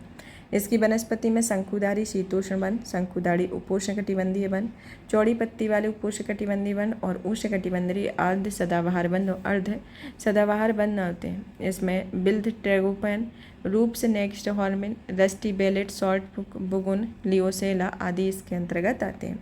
अब आता है नेक्स्ट पोबीतोरा वन्यजीव अभ्यारण्य, जो कि असम की कैबिनेट ने पोबीतोरा वन्यजीव अभ्यारण्य को डीनोटिफाई करने का निर्णय लिया है। यह गैंडों का एक महत्वपूर्ण स्थल है। इसकी भौगोलिक अवस्थिति को देखा जाए तो यह असम में गुवाहाटी के उपनगरीय क्षेत्र में स्थित है। इसे राज मायोंग रिजर्व फॉरेस्ट और पोबीतोरा रिजर्व फॉरेस्ट इस अभ्यारण्य का हिस्सा है बर्ड लाइफ इंटरनेशनल ने इसे महत्वपूर्ण पक्षी क्षेत्र घोषित किया है। इंडर आयरो विजन 2020 के अंतर्गत तोबीतोरा वन्यजीव अभ्यारण्य में 8 गैंडों की मानस राष्ट्रीय उद्यान को स्थानांतरित किया है। यह ब्रह्मपुत्र नदी के दक्षिण में स्थित है और इसे उष्णकटिबंधीय पर्णपाती, अर्ध पर्णपाती वन और घास के मैदान यहाँ पर पाए जाते हैं। अब आता है हिमाचल प्रदेश में पौंग बांध वन्यजीव अभ्यारण्य के बारे में, जो कि पर्यावरण, वन और जलवायु परिवर्तन मंत्रालय ने इकोसिस्टम जोन, सेंसिटिव जोन से संबंधित एक ड्राफ्ट अधिसूचना जारी की है। ऐसा पौंग बांध वन्यजीव अभ्यारण्य के चारों ओर 1 किलोमीटर के क्षेत्र को इको सेंसिटिव जोन घोषित किया गया। यह हिमाचल प्रदेश के कांगड़ा में स्थित है। यह पौंग बांध झील को 2002 में रामसर भूमि स्थल का दर्जा दिया गया है, जो कि पौंग एक गिद्ध कैफे भी है, जिसमें मवेशियों के शवों को गिद्धों को खिलाने के लिए डाल दिया जाता है, इसके अंतर्गत आता है। अब आता है मध्य प्रदेश के बारे में, जिसमें आता है कुनो राष्ट्रीय उद्यान, जो कि प्रोजेक्ट चीता के तहत कुनो को नामीबिया से लाई गई मादा चीता से 4 शावकों को जन्म दिया हुआ है। इसकी भौगोलिक अवस्थिति को देखा जाए तो यह मध्य प्रदेश में स्थित है। यह मध्य भारत की विंध्य पहाड़ियों का हिस्सा है और यह उद्यान जल का मुख्य स्रोत कुनो नदी है तथा यह सूक्ष्म पर्णपाती वन यहाँ पाए जाते हैं। राष्ट्रीय चंबल अभ्यारण्य, जिसे हाल ही में 2 दशकों के बाद इंडियन ग्रे वुल्फ देखे जाने की पुष्टि हुई है। इसकी अवस्थिति के विस्तार 3 राज्यों, जिसमें राजस्थान, मध्य प्रदेश, उत्तर प्रदेश है। इसे 1979 में चंबल नदी अभ्यारण्य के रूप में स्थापित किया गया, जो कि चंबल नदी की प्रमुख सहायक नदी है। पेंच टाइगर रिजर्व, जो कि महाराष्ट्र के पेंच में है, जो भारत का पहला अंतर्राष्ट्रीय डार्क स्काई पार्क है। यह रात्रिकालीन आकाश को स्पष्ट रूप से देखने लायक बनाने, प्रकाश प्रदूषण को रोकने और खगोल विज्ञान अध्ययन को बढ़ावा देने के लिए डार्क स्काई पार्क का दर्जा दिया गया है। यह मध्य प्रदेश के सतपुड़ा पहाड़ियों में स्थित है। साथ ही महाराष्ट्र के नागपुर जिले तक है और यहाँ पर अलग अभ्यारण्य है। इसमें मध्य उच्च भूमि की सतपुड़ा मैकाल पर्वत श्रेणी में मुख्य रूप से संरक्षित है और इस क्षेत्र को वर्णन आईने अकबरी और द जंगल बुक में किया गया है और यह पेंच नदी को 2 भागों में बांटता है और यहाँ पर उष्णकटिबंधीय सूक्ष्म पर्णपाती वनस्पति पाई जाती है। अब आता है तमिलनाडु के अंतर्गत मुदुमलाई टाइगर रिजर्व, जो कि एक तौर से कोर एरिया में पहली बार हर्पोटोफोनाल सरीसृप उभयचर सर्वेक्षण किया गया। इसकी भौगोलिक अवस्थिति में देखा जाए तो यह तमिलनाडु में स्थित है। यह नीलगिरी बायोस्फीयर रिजर्व का हिस्सा है, जिसका पहला रिजर्व बायोस्फीयर रिजर्व 1986 में अधिसूचित किया गया था। यह पश्चिम में वायनाड वन्यजीव अभ्यारण्य केरल, उत्तर में बांदीपुर टाइगर रिजर्व कर्नाटक, दक्षिण एवं पूर्व में नीलगिरी डिवीजन और दक्षिण पश्चिम में गुडनूर फॉरेस्ट रिजर्व इसमें आते हैं। और इसमें यह मोयार नदी मुदुलाई और बांदीपुर वन्यजीव अभ्यारण्य का एक सीमा का हिस्सा होती है। अब आता है तेलंगाना, जो कि कवल टाइगर रिजर्व है, जिसे तेलंगाना वन्यजीव बोर्ड ने तावडोवा अंधारी टाइगर रिजर्व या कवल टाइगर रिजर्व के रूप में स्थित गलियारा के रूप में मंजूरी दी हुई है। यह कंजर्वेशन रिजर्व जो है वह वन्यजीव संरक्षण अधिनियम 1972 के तहत स्थापित एक संरक्षण क्षेत्र होता है और इसकी स्थापना वन्यजीव संरक्षण अधिनियम 2002 के तहत की गई है। राष्ट्रीय उद्यानों, वन्यजीव अभ्यारण्यों और संरक्षित क्षेत्रों के चारों ओर बफर क्षेत्र या बफर जोन या कनेक्टर होता है। साथ ही यह वन्यजीवों की आवाजाही के बीच उनके गलियारे के रूप में कार्य करता है और इसकी स्थापना की अधिसूचना राज्य सरकार द्वारा जारी की जाती है और इसके लिए केंद्र सरकार और स्थानीय समुदायों के लिए परामर्श करती है। इसके अंतर्गत आता है। अब आता है उत्तराखंड में कॉर्बेट टाइगर रिजर्व, जो कि सुप्रीम कोर्ट ने कॉर्बेट टाइगर रिजर्व में सफारी के कारण कॉर्बेट टाइगर रिजर्व में हुए नुकसान का आकलन करने के लिए एक समिति का निर्देश दिया है, गठित करने का निर्देश दिया है। इस समिति के अंतर्गत तो ये कुछ प्रावधान आए होंगे, लेकिन इसमें इसकी भौगोलिक अवस्थिति को देखा जाए तो उत्तराखंड के हिमालय की तलहटी में स्थित है और यह भावर और निचले शिवालिक क्षेत्र में फैला है। यह एशियाई मुख्य भूमि में स्थापित होने वाला पहला राष्ट्रीय उद्यान है। यह वर्ल्ड लाइफ इंटरनेशनल है। इसे महत्वपूर्ण पक्षी क्षेत्र में घोषित किया गया है। यह घास के स्थायी मैदान क्षेत्र में चोर के नाम से जाना जाता है। इससे होकर नदियाँ बहती हैं, जो इसमें रामगंगा, पल्लेन और सोन नदी और उष्णकटिबंधीय शुष्क और पर्णपाती वन इसके अंतर्गत आते हैं। अब आता है पश्चिम बंगाल में नेवरा घाटी राष्ट्रीय उद्यान, जो कि हाल ही में रॉयल बंगाल टाइगर के नेवरा घाटी राष्ट्रीय उद्यान में देखा गया है। इसके समुद्र से 10,509 फीट ऊंचाई के बाघ की उपस्थिति की पुष्टि की है। इसकी भौगोलिक अवस्थिति एवं महत्वपूर्ण विशेषताओं को देखा जाए तो उद्यान पंगोलाखा वन्यजीव अभ्यारण्य और तोट साइट रिजर्व को जोड़ता है और यह पूर्वी हिमालय में स्थित वैश्विक जैव विविधता हॉटस्पॉट का हिस्सा भी है और इसे महत्वपूर्ण पक्षी क्षेत्र घोषित किया गया। इसकी नदी नेवरा नदी है। इसमें उपोष्ण कटिबंधीय मिश्रित चौड़ी पत्ती वाले वन, निचले समशीतोष्ण सदाबहार वन और ऊपरी शीतोष्ण मिश्रित चौड़ी पट्टी वाले वन और रोडोडेंड्रॉन वन इसके अंतर्गत आते हैं।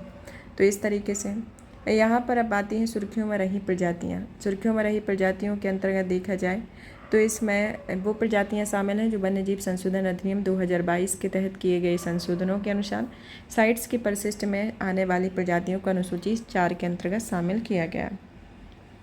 हिमालयन वुल्फ की बात की जाए तो यह हाल ही में हिमालयन वुल्फ का पहला आयुषीयन आकलन प्रकाशित किया है।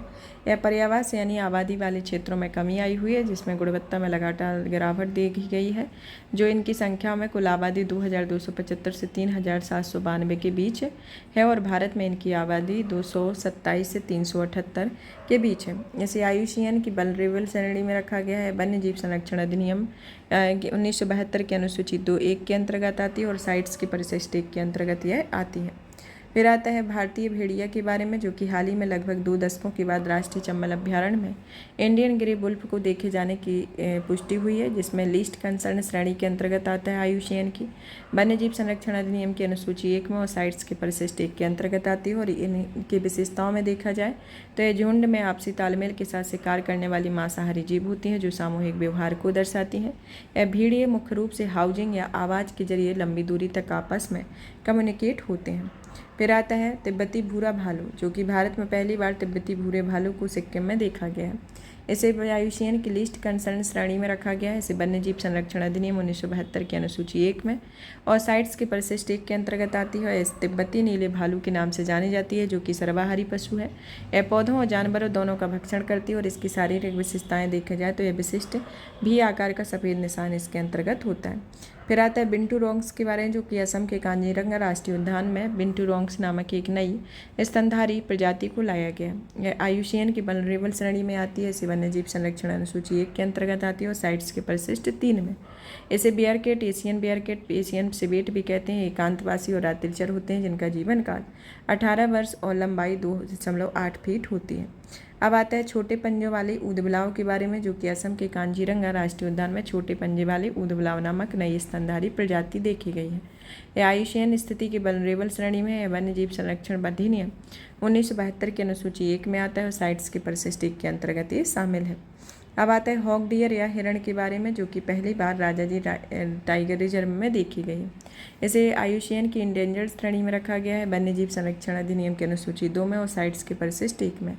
गोल कानों वाला एक छोटा हिरण होता है, जो कि अधिक आयु वाले हॉग डियर के चेहरे और गर्दन का रंग हल्का होता है। ये शाकाहारी होते हैं और घास खाते हैं। इनकी मादाएं नर की तुलना में थोड़ी छोटी होती हैं और इनके सींग नहीं होते हैं। अब आता है पुंगनूर गाय, जो कि मकर संक्रांति के अवसर पर प्रधानमंत्री ने पुंगनूर गाय को चारा खिलाया। इसके बारे में देखा जाए तो इसका कद 70 से 90 सेंटीमीटर और वजन 115 से 200 ग्राम होता है। यह बौनी गाय होती है। दुनिया में कुबड़ वाली व सबसे छोटी आकार की मवेशी नस्लों में से एक होती है। इनके छोटे अर्धचंद्राकार सींग होते हैं, जो नर की तुलना में मादाओं में लंबे होते हैं। इनका दूध उत्पादन एक बार बछड़े को जन्म देने के बाद औसतन 546 किलोग्राम दूध देती है। इस गाय के दूध में औसतन 5% फैट होता है।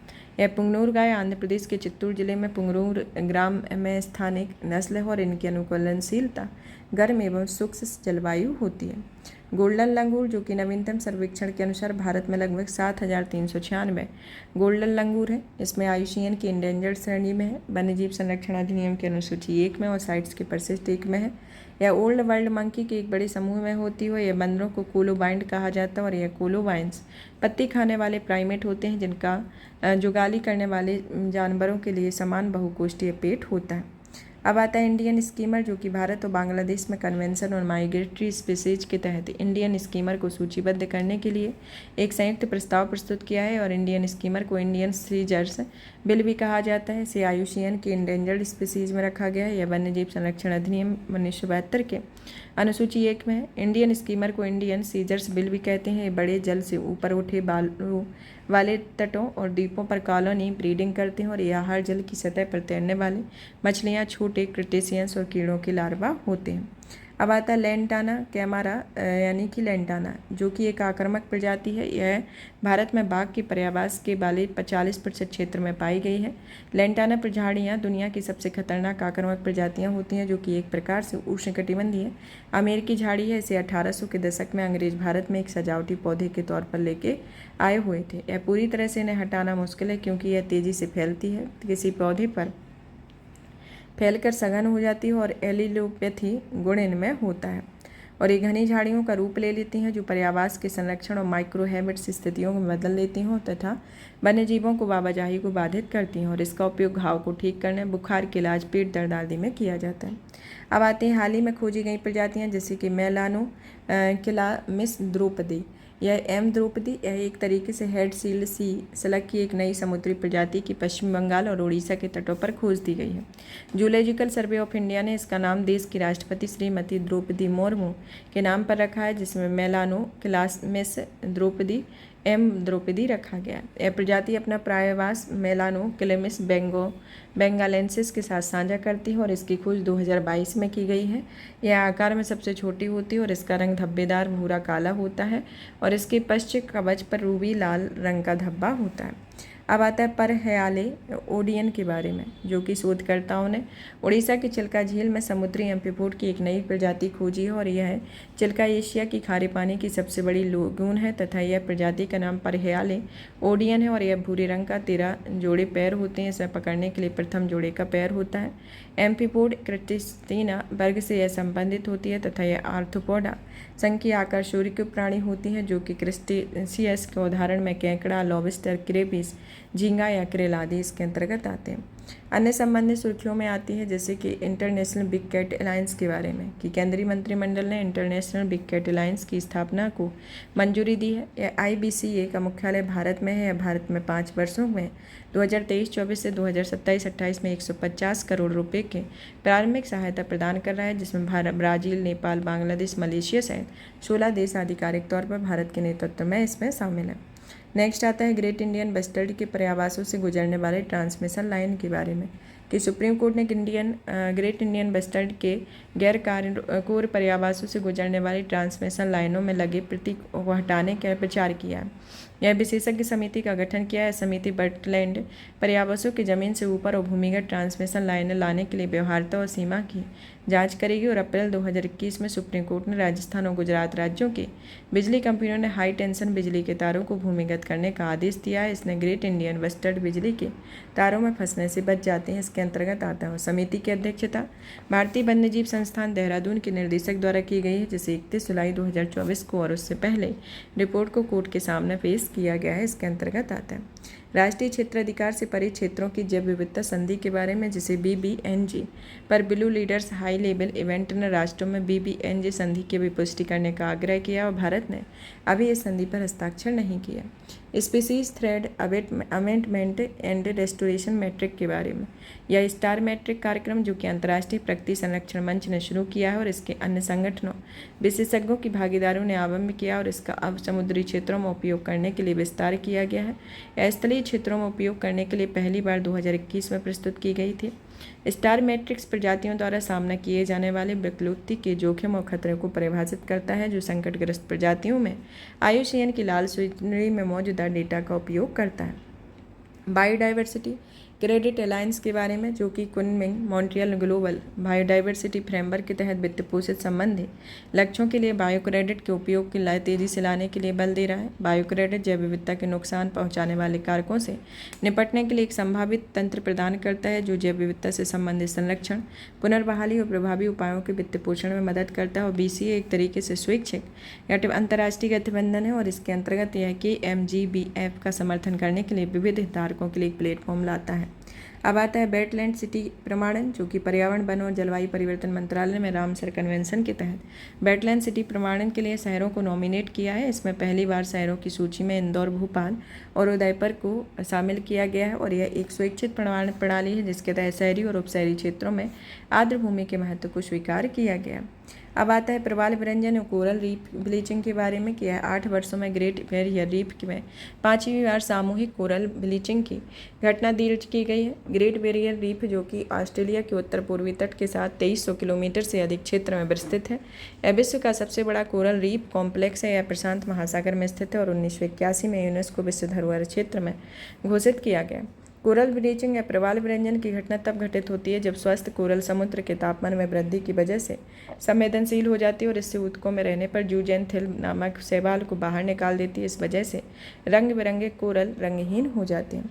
अब आता है गहरे समुद्र में प्रवाल भित्ति, जो कि वैज्ञानिकों ने संयुक्त राज्य अमेरिका में अटलांटिक तट से दूर गहरे समुद्र में सबसे बड़ी प्रवाल भित्ति की मैपिंग की हुई है। गहरे समुद्र में प्रवाल छोटे पर्यावासों से जुड़े अस्थिपंजरों का निर्माण करते हैं, विविध आकृतियों और रंगों में विकसित होते हैं, जिनमें शार्क, स्वार्ड फिश, झींगा, मछली आदि के लिए पर्यावास होते हैं।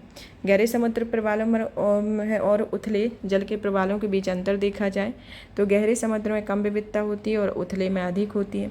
इनमें जो गहरे समुद्र होते हैं यहाँ पर भोजन सतह से प्राप्त होने और जैव पदार्थों को छोटे प्लवकों में प्राप्त पोषण पर निर्भर होता है। उथले जल में यह प्रकाश संश्लेषक शैवाल पर निर्भर करता है जो प्रवाल के भीतर पाए जाते हैं। इनका स्वरूप सफ़ेद रंग का होता है और ये पूरे रंग के होते हैं और इन पर निर्मित संरचनाएं जो गहरे समुद्र में वृक्ष, पंख, स्तंभ या पंख आदि होते हैं और यहाँ पर भित्तियाँ चट्टानें पाई जाती हैं। अब आता है कुनपी हाथी। जो तरीके से उड़ीसा सरकार ने राज्य के बढ़ते मानव हाथी संघर्ष की समस्या से निपटने के लिए तमिलनाडु के कुनपी हाथी भेजने का अनुरोध किया है। कुनपी प्रशिक्षित कैप्टिव हाथी होते हैं जो उत्पाती जंगली हाथियों को काबू करने, बचाने और शांत करने के लिए इस्तेमाल किए जाते हैं। इन्हें उन जगहों पर तैनात किया जाता है जहाँ जंगली हाथी उत्पात करते हैं और इनके फसलों, मानव वस्तुओं को नुकसान से बचाने में मदद करते हैं। साथ ही इन्हें मानव हाथी दोनों के जीवन स्तर में खतरे पर होते हैं और इनमें कुनपी हाथी का उपयोग वन गश्ती और बचाव के लिए किया जाता है। अब आता है हमारा नेक्स्ट टॉपिक संधारणीय विकास के बारे में। इसके अंतर्गत पहला आता है सोलर रूफटॉप पावर के बारे में कि हाल ही में केंद्रीय मंत्रिमंडल ने देश भर में 1 करोड़ घरों में रूफटॉप सोलर पैनल लगाने के लिए पीएम सूर्य घर मुफ्त बिजली योजना की मंजूरी दी हुई है। पीएम सूर्य मुफ्त बिजली योजना के बारे में कि इस योजना के मुख्य बिंदुओं पर नज़र डाली जाए तो पहला आता है कि यह नवीन एवं नवीनीकरण ऊर्जा मंत्रालय के अंतर्गत आता है। इसका उद्देश्य 1 करोड़ घरों के हर महीने 300 यूनिट तक बिजली प्रदान की जाएगी और यह सब्सिडी संरचना के अंतर्गत आवासीय रूफटॉप सोलर पैनल लगाने के लिए केंद्र सरकार की वित्तीय सहायता प्रदान करेगी। अब आता है इसके अंतर्गत रूफटॉप सोलर प्लांट क्षमता जैसे कि आपकी 1 से 2 किलोवाट क्षमता के लिए सब्सिडी सहायता 30,000 से 60,000, 2 से 3 किलोवाट के लिए 60,000 से 78,000 और 3 किलोवाट से अधिक के लिए 78,000 रुपये दी जाएगी। आवासीय रूफटॉप सोलर पैनल को स्थापित करने के लिए ऋण जैसे कि आवासीय परिसरों में 3 किलोवाट तक के रूफटॉप सोलर पैनल स्थापित करने के लिए 7% ब्याज दर से बिना किसी जमानत के ऋण उपलब्ध कराया जाएगा। मॉडल सीवेज विलेज जिसमें ग्रामीण क्षेत्रों में रूफटॉप सोलर पैनल क्षमता को बढ़ावा देने के लिए इसमें देश के प्रत्येक जिले के लिए एक रोल मॉडल के रूप में विकसित किया जाएगा। स्थानीय निकायों को प्रोत्साहन दिया जाएगा जो कि रूफटॉप सोलर पैनल से स्थापित किए जाएंगे। राष्ट्रीय पोर्टल स्थापित किया जाएगा जिसमें परिवारों की सब्सिडी के लिए आवेदन करने और रूफटॉप सोलर पैनल स्थापित करने के लिए एक उपयुक्त विक्रेता का चयन करने की सुविधा प्रदान करेगा। नवीनीकरण और ऊर्जा सेवा कंपनी आधारित मॉडल की संबंधी भुगतान के लिए यह सुरक्षा घटकों के साथ साथ आरटीएस की नवीन परियोजनाओं के लिए फंड का प्रावधान किया गया। सोलर रूफटॉप सिस्टम के बारे में कि यह एक तरीके से पैनल किसी इमारत की छत पर स्थापित फोटोवोल्टिक पैनल होते हैं। ये मुख्य बिजली आपूर्ति इकाई के रूप में जुड़े होते हैं। रूफटॉप सोलर प्रणाली में आमतौर पर सौर मॉड्यूल, सौर इन्वर्टर, अन्य विद्युत घटक जैसे कि मीटर, केबल आदि होते हैं। सोलर रूफटॉप पैनल सूर्य के प्रकाश से ऊर्जा ग्रहण करते हैं और इसे उपयोगी विद्युत ऊर्जा में परिवर्तित करते हैं। वर्तमान में सोलर रूफटॉप सोलर क्षमता में देखा जाए तो भारत ने 11 गीगावाट का सोलर रूफटॉप क्षमता विकसित कर ली है जिसमें 2.7 गीगावाट आवासीय क्षेत्र से संबंधित है। गुजरात देश में सोलर रूफटॉप इंस्टॉलेशन में अग्रणी है तथा महाराष्ट्र और राजस्थान का स्थान आता है। इसके बाद फिर आता है सुर्खियों में रही वैकल्पिक ऊर्जा के स्रोत जैसे कि तरलीकृत प्राकृतिक गैस LNG के बारे में जो कि नीति आयोग के द्वारा मध्यम और भारी वाणिज्यिक वाहनों के लिए परिवहन ईंधन के लिए LNG शीर्षक रिपोर्ट जारी की है। रिपोर्ट एनर्जी ट्रांजेक्शन और डीकार्बनाइजेशन एजेंडे का नीति आयोग व नीदरलैंड दूतावास के बीच द्विपक्षीय समझौता है। फिर नेक्स्ट आता है जैव ईंधन और बायोफ्यूल जिसे अंतर्राष्ट्रीय ऊर्जा एजेंसी ने रिन्यूएबल एनर्जी 2023 रिपोर्ट से जैव ईंधन की मांग में वृद्धि को रेखांकित किया है। इस रिपोर्ट में जैव ईंधन की मांग 2023 से 28 में 38 बिलियन लीटर तक बढ़ने वाली है जिसमें पिछले 5 वर्षों की अवधि 30% से अधिक है और यह ब्राज़ील, इंडोनेशिया, भारत जैसी उभरती अर्थव्यवस्थाओं के लिए प्रेरित होती है। और जैव ईंधन एक तरीके से नवीनीकरण ऊर्जा ईंधन होता है। अब आता है एथेनॉल जो कि एथेनॉल 100 जो पेट्रोलियम मंत्रालय ने एथेनॉल 100 लॉन्च किया है। गैसोलीन का एक स्वच्छ और हरित विकल्प है जो 92 से 94% एथेनॉल, 4 से 5% मोटर स्प्रिट और 1 से 0.5% सहविलायक हायर सैचुरेटेड एल्कोहल का मिश्रण होता है और इसका महत्व काफ़ी कम मात्रा में ग्रीन हाउस गैसों का उत्सर्जन करता है और यह हाई ऑक्टेन रेटिंग से इससे उच्च प्रदर्शन वाले इंजनों के लिए उपयुक्त बनाती है। अब आता है ई फ्यूल, जो कि राष्ट्रीय ऊर्जा एजेंसी अंतर्राष्ट्रीय ऊर्जा एजेंसी ने the role of e fuels in decarbonising transport शीर्षक से रिपोर्ट जारी की है। ई फ्यूल के उदाहरण देखा जाए तो ई मेथेन, ई केरोसिन, ई मेथेनॉल, ये सभी गैस या तरल रूप में उपयोग किए जा रहे हैं और इनका उत्पादन नवीनीकरण या डिकार्बनाइज्ड विद्युत के रूप में किया जाता है। और ये फ्यूल्स कम उत्सर्जन वाले ईंधन होते हैं और ऐसा इसलिए क्योंकि इनके लिए आवश्यक हाइड्रोजन का उत्पादन कम उत्सर्जन वाले विद्युत स्रोतों से किया जाता है। इसमें फ्यूल में कार्बन इनपुट्स कुछ इस तरह से प्राप्त किए जाते हैं कि इनकी उपयोग अवधि में ग्रीन हाउस गैस का कम उत्सर्जन होता है। अब आता है मृदा आधारित माइक्रोबियल फ्यूल सेल के बारे में कि शोधकर्ता ने मृदा आधारित माइक्रोबियल फ्यूल सेल विकसित किया है। यह फ्यूल सेल डिजाइन में सुधार करता है ताकि सूक्ष्म परिस्थितियों में दक्षता पूर्वक काम कर सके। यह मृदा आधारित एमएफसी रसायनों की बजाय सूक्ष्म जीवों जैसे कि बैक्टीरिया की मदद से बायो इलेक्ट्रिसिटी उत्पन्न करते हैं और इसका उपयोग हरित अवसंरचना और परिशुद्ध कृषि के उपयोग में किए जाने वाले भूमिगत सेंसर्स को फ्यूल देने के लिए किया जाता है। अब आता है इलेक्ट्रिक पैसेंजर कारों में विनिर्माण को बढ़ावा देने की योजना के बारे में कि सरकार ने भारत में इलेक्ट्रिक पैसेंजर कारों के विनिर्माण को बढ़ावा देने के लिए योजना को मंजूरी दी है। यह भारी उद्योग मंत्रालय के अंतर्गत आती है और इसका कार्यान्वयन परियोजना प्रबंधन एजेंसी सचिवीय प्रबंधन और कार्यान्वयन संबंधी सहायता प्रदान करेगी। साथ ही भारत सरकार द्वारा सौंपे गए दायित्वों को पूरा करने के लिए जिम्मेदार है। इसके पात्रता मानदंडों में इसमें आवेदक इलेक्ट्रिक पैसेंजर कारों को विनिर्माण के लिए 4,150 करोड़ रुपए के न्यूनतम निवेश के साथ भारत में विनिर्माण इकाइयाँ स्थापित करेगी। इसमें अधिकतम कोई सीमा नहीं है और इसका निर्माण भारी उद्योग मंत्रालय द्वारा अनुदान पत्र द्वारा जारी 3 वर्ष की अवधि के भीतर चालू होता है और इस योजना की अवधि 5 वर्ष या भारत सरकार द्वारा अधिसूचित अवधि होती है। इलेक्ट्रिक मोबिलिटी प्रमोशन स्कीम 2024 के बारे में कि इसे केंद्रीय भारी उद्योग ने इलेक्ट्रिक मोबिलिटी प्रमोशन स्कीम 2024 जारी की है और यह मंत्रालय में हाइब्रिड और इलेक्ट्रिक वाहनों की तीव्र अंगीकरण विनिर्माण योजना सेकंड की योजनावधि समाप्त होने पर 2024 में लागू करने का प्रस्ताव है और इसकी सेकंड अवधि जो है वह 31 मार्च 2024 को समाप्त हो रही है। अब इस योजना के बारे में देखा जाए तो इलेक्ट्रिक मोबिलिटी प्रमोशन स्कीम एक तरीके से भारी उद्योग मंत्रालय के अंतर्गत आती है और इसका उद्देश्य ग्रीन मोबिलिटी को गति प्रदान करने के लिए इलेक्ट्रिक टू व्हीलर और थ्री व्हीलर वाहनों को तेजी से अपनाने प्रोत्साहित करना और इलेक्ट्रिक वाहन विनिर्माण इकोसिस्टम का विकास करना है। और यह 4 महीने की योजनावधि और इसके घटक में सब्सिडी 2 वाट की है और इसमें 3 वाट की मांग आधारित प्रोत्साहन इसमें उपलब्ध कराया जाएगा। या मांग आधारित प्रोत्साहन को लाभ उठाने की शर्तें होती हैं और इसकी पात्रता में ये वाहन केंद्रीय मोटर वाहन नियमों के अनुसार मोटर वाहन के रूप में पंजीकृत हैं जो वाहन के लिए उन्नत बैटरी से युक्त होते हैं।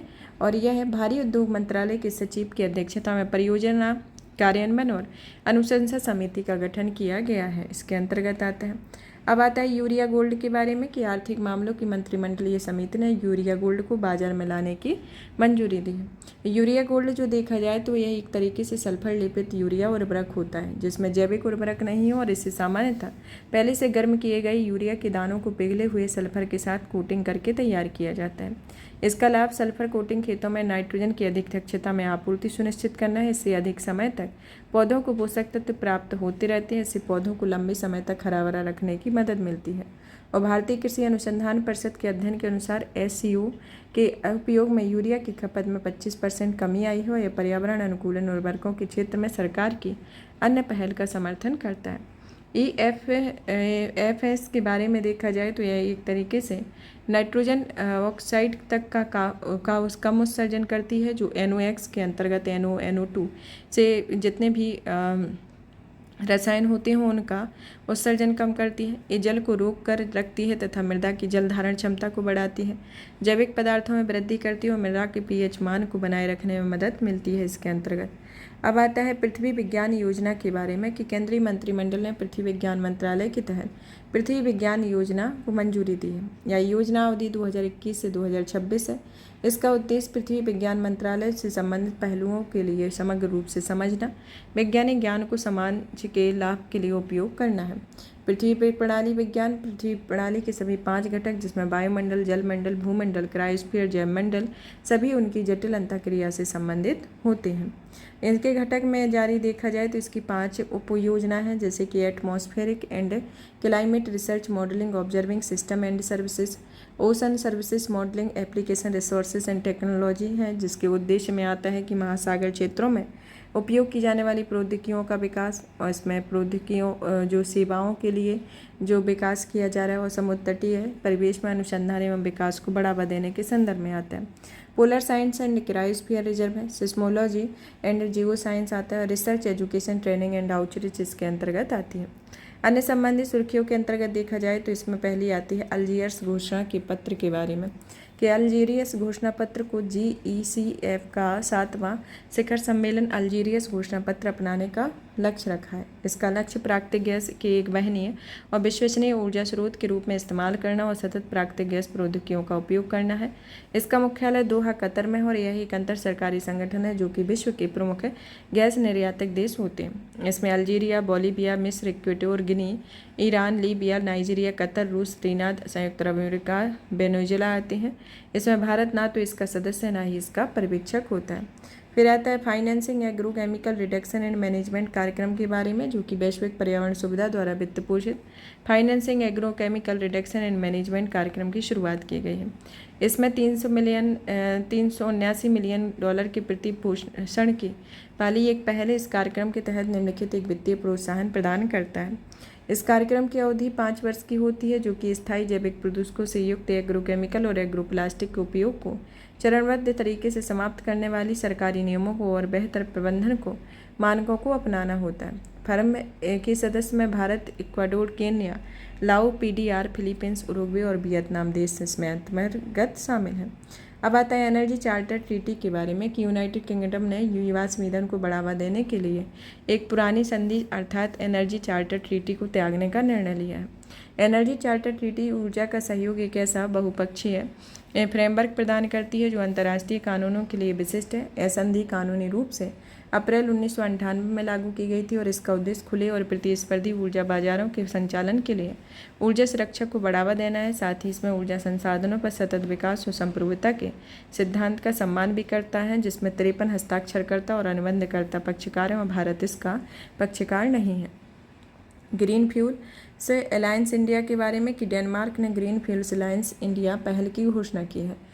यह अलायंस भारत और डेनमार्क के बीच 2020 में हस्ताक्षर किए गए हरित रणनीतिक साझेदारी या ग्रीन स्ट्रेटेजिक पार्टनरशिप का हिस्सा है और इसका उद्देश्य भारत में संधारणीय ऊर्जा के विकास को बढ़ावा देना है और इसके लिए दोनों देशों के उद्योगों, सरकारी संस्थानों, अनुसंधान संस्थानों आदि के बीच आपसी सहयोग को बढ़ावा दिया जाता है। इसके अंतर्गत भारत द्वारा अन्य देशों के साथ की गई इस तरीके की अन्य साझेदारी जैसे USA भारत रणनीतिक स्वच्छ ऊर्जा साझेदारी, ग्रीन स्वच्छ हाइड्रोजन को लेकर भारत और सऊदी अरब के बीच समझौता ज्ञापन, Bharat Australia green hydrogen task force, Brazil, Bharat संयुक्त राज्य अमेरिका ग्लोबल बायोफ्यूल अलायंस, स्वच्छ ऊर्जा के लिए क्वाड क्लाइमेट वर्किंग ग्रुप आता है। अब आता है भारत में जलवायु अनुकूलन कृषि खाद्य प्रणालियों को आगे बढ़ाने के लिए निवेश फोरम, कि भारत में जलवायु अनुकूलन कृषि खाद्य प्रणालियों को आगे बढ़ाने के लिए निवेश फोरम लॉन्च किया गया है। नीति आयोग, केंद्रीय कृषि एवं कल्याण मंत्रालय द्वारा संयुक्त राष्ट्र खाद्य एवं कृषि संगठन की एक संयुक्त पहल है और इसका उद्देश्य भारत में सरकारी और निजी क्षेत्रों के साथ संगठनों और वित्तीय संस्थानों के बीच जलवायु अनुकूल कृषि खाद्य प्रणालियों को आगे बढ़ाने के लिए एक निवेश और साझेदारी रणनीति विकसित की गई।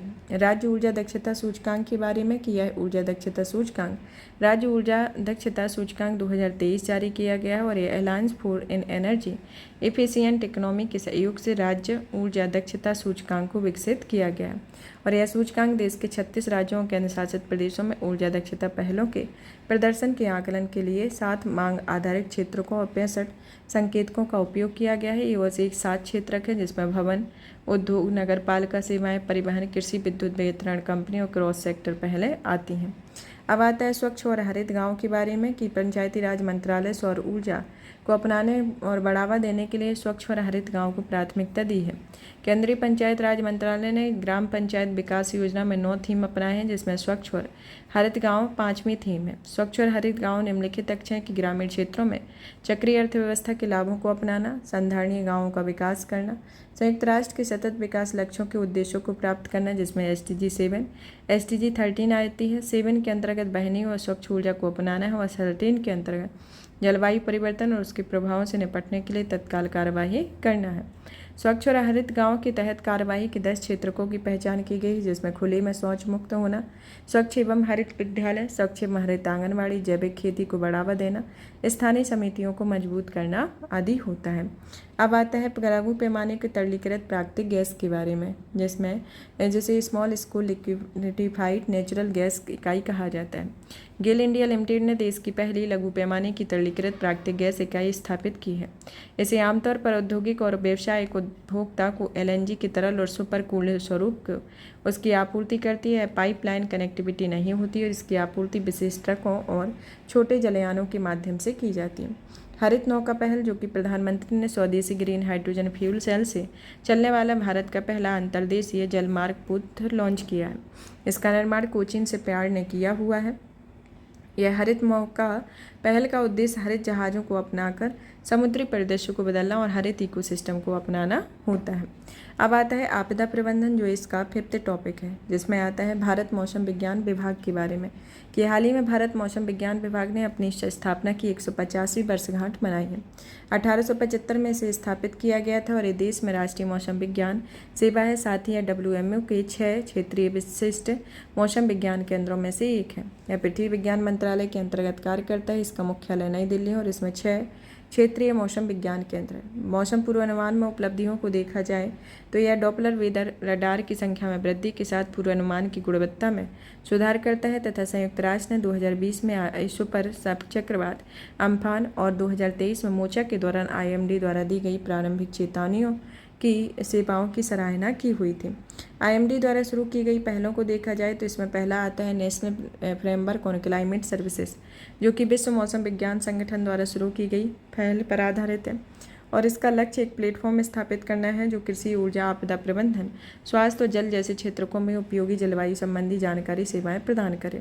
स्वदेशी रूप से विकसित सेवाएं प्रणाली, जो कि एक IMD में वेब GIS आधारित एकीकृत DSS तैयार की है और यह मौसम विश्लेषण और पूर्वानुमान सक्षम प्रणाली के रूप में जानी जाती है। शुरू की गई पहल जैसे कि पंचायत मौसम सेवा पोर्टल, जो कि किसानों को उनकी कृषि संबंधी गतिविधियों की योजना बनाने में मदद करता है। IMD मोबाइल ऐप, जो कि अपनी तरह की मौसम संबंधी सेवाओं के लिए एकीकृत GIS आधारित इंटरेक्टिव मोबाइल ऐप मौसम लॉन्च किया गया है। अब नेक्स्ट आता है भारतीय भूस्खलन संवेदनशील मानचित्र के बारे में कि IIT दिल्ली ने भारत के लिए हाई रेजोल्यूशन वाला पहला भारतीय भूस्खलन संवेदनशील मानचित्र बनाया हुआ है।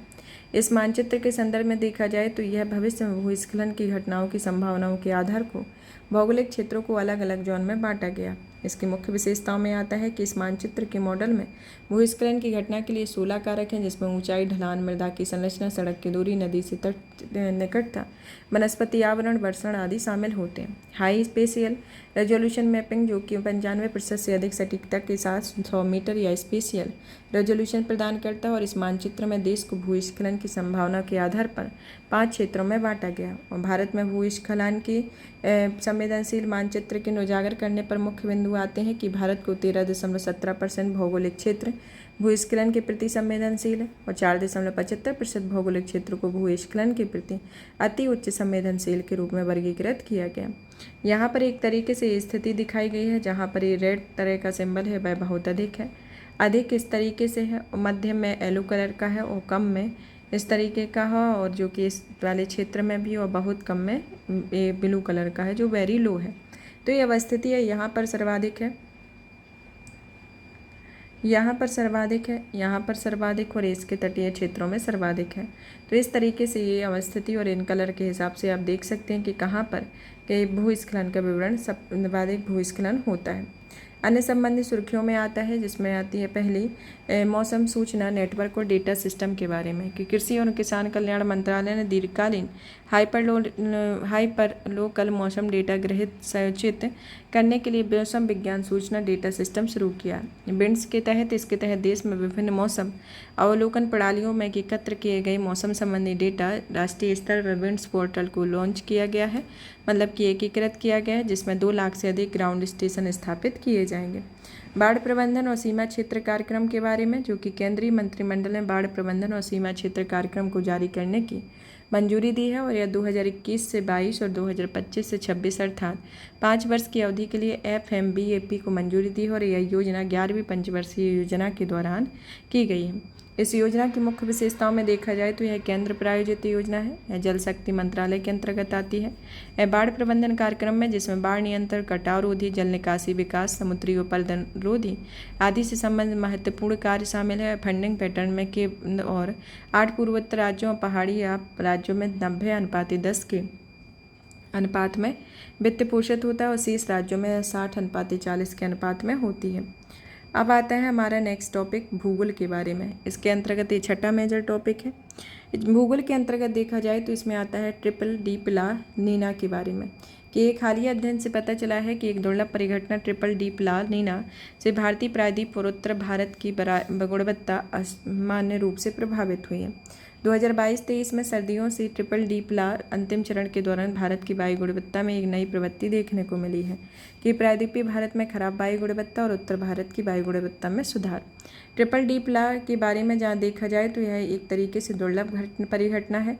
यह तब घटित होती है जब ला नीना की प्रभाव 3 वर्षों तक बना रहता है, लगातार 3 वर्षों तक बना रहता है और एल नीनो दक्षिणी दोलन का एक चरण होती है। 2020 से 2030 में ट्रिपल डीप ला की विशिष्टता के उत्तरदायी कारक आते हैं, जिसमें यह ट्रिपल डीप ला कुछ अलग था क्योंकि इसके साथ ही मजबूत ला नीनो की घटना देखने को नहीं मिलती है। 2020 से 2030 में इसके संभावित स्पष्टीकरण है, जैसे कि हिंद महासागर और अटलांटिक महासागर से जुड़े इंसू की इंटरबेसन इंटरेक्शन, उत्तर और दक्षिण प्रशांत महासागर का प्रभाव, ऑस्ट्रेलिया की बुश फायर की घटना और जलवायु परिवर्तन तो इसके अंतर्गत आते हैं। और इसको अगर आपको और विस्तृत में जानना है तो इसको आप जो PT 365 अप्रैल से दिसंबर तक का है उसमें आप डिटेल में देख सकते हैं, जो आर्टिकल 6.8 के अंतर्गत दिया गया है। अब आता है क्षेपण मंडल के बारे में। क्षेपण मंडल को पुर्तगाली वैज्ञानिकों के पूर्वानुमान लगाया है कि जिब्राल्टर मरुमध्य के बीच में क्षेपण मंडल के कारण लगभग 20 मिलियन वर्षों में अटलांटिक महासागर बेसिन धीरे धीरे सिकुड़ते हुए विलुप्त हो गए हैं। इसमें पृथ्वी की भौगोलिक स्थलाकृति में काफ़ी बदलाव आया हुआ है।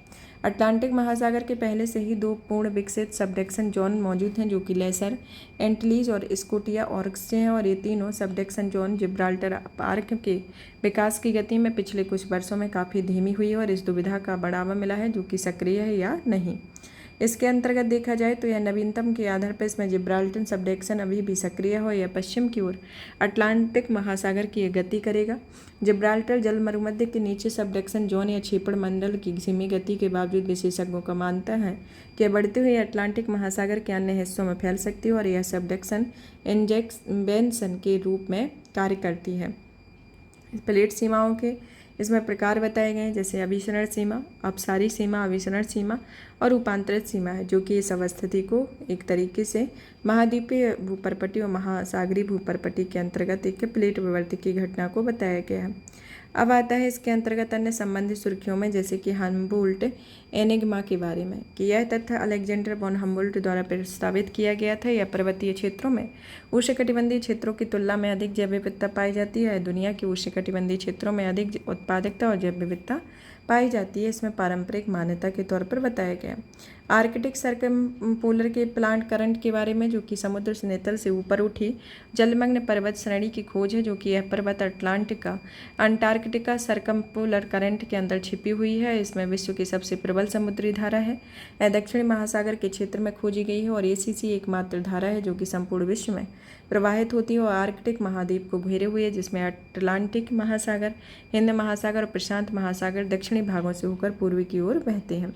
फिर आता है रिप करंट के बारे में, जो कि भारतीय राष्ट्रीय महासागर सूचना सेवा केंद्र और भारतीय अंतरिक्ष अनुसंधान संगठन द्वारा रिप करंट की निगरानी करने के लिए और इसके पूर्वानुमान के लिए अलर्ट जारी किया गया। रिप करंट वस्तुतः निकट तट से आपस में जुड़े महासागर, समुद्र या झील की ओर प्रवाहित होने वाले जल का तीव्र प्रवाह होता है और इस करंट में 10 से 20 फीट की सक्रिय होती है और यह चौड़ाई 10 गुना तक बड़ी होती है। वेव का जल निकाय में मौजूद लोगों को जल के अंदर से नहीं खींचता बल्कि लोगों के किनारों से दूर धकेलता है। अब आता है प्लेनेटरी बाउंड्रीज या ग्रह फ्रेमवर्क के बारे में कि पर्यावरणीय उपलब्धि के लिए जोहान्स रॉकस्ट्रॉम को 2024 का टाइलर पुरस्कार प्रदान किया गया। यह पुरस्कार उन्हें प्लेनेटरी बाउंड्रीज प्लेटफॉर्म के लिए दिया गया है। पहली बार 2009 में प्रकाशित प्लेनेटरी बाउंड्रीज नो प्रणालियों को वर्गीकृत किया गया था। यह नो प्लेनेटरी बाउंड्रीज जलवायु परिवर्तन, जीवमंडल की अखंडता, भूमि प्रणाली परिवर्तन, ताजे जल में परिवर्तन, जैव भू रासायनिक प्रभाव, नवीन घटक, समतापमंडलीय ओजोन परत का क्षरण, वायुमंडलीय एरोसोल लोडिंग और महासागर अम्लीकरण इसमें शामिल होते हैं। अब आता है स्टार ड्यूम्स के बारे में, जो कि वैज्ञानिकों ने विशाल मरुस्थलीय स्टार ड्यूम्स का पहला गहन अध्ययन करने की आंतरिक संरचना का खुलासा किया है। यह अध्ययन एर्ग चैम्बी में लालरिया नामक एक स्टार ड्यून पर केंद्रित है। इसका अर्थ सर्वोच्च पवित्र बिंदु होता है। इसका निर्माण जटिल पवित्र तंत्र वाले क्षेत्र होते हैं। यह तंत्र का आशय इस क्षेत्र में पवनों के प्रभाव इन सभी दिशाओं से होता है और इन्हें मंगल ग्रह पर व शनि के चंद्रमा टाइटन पर भी देखा गया है।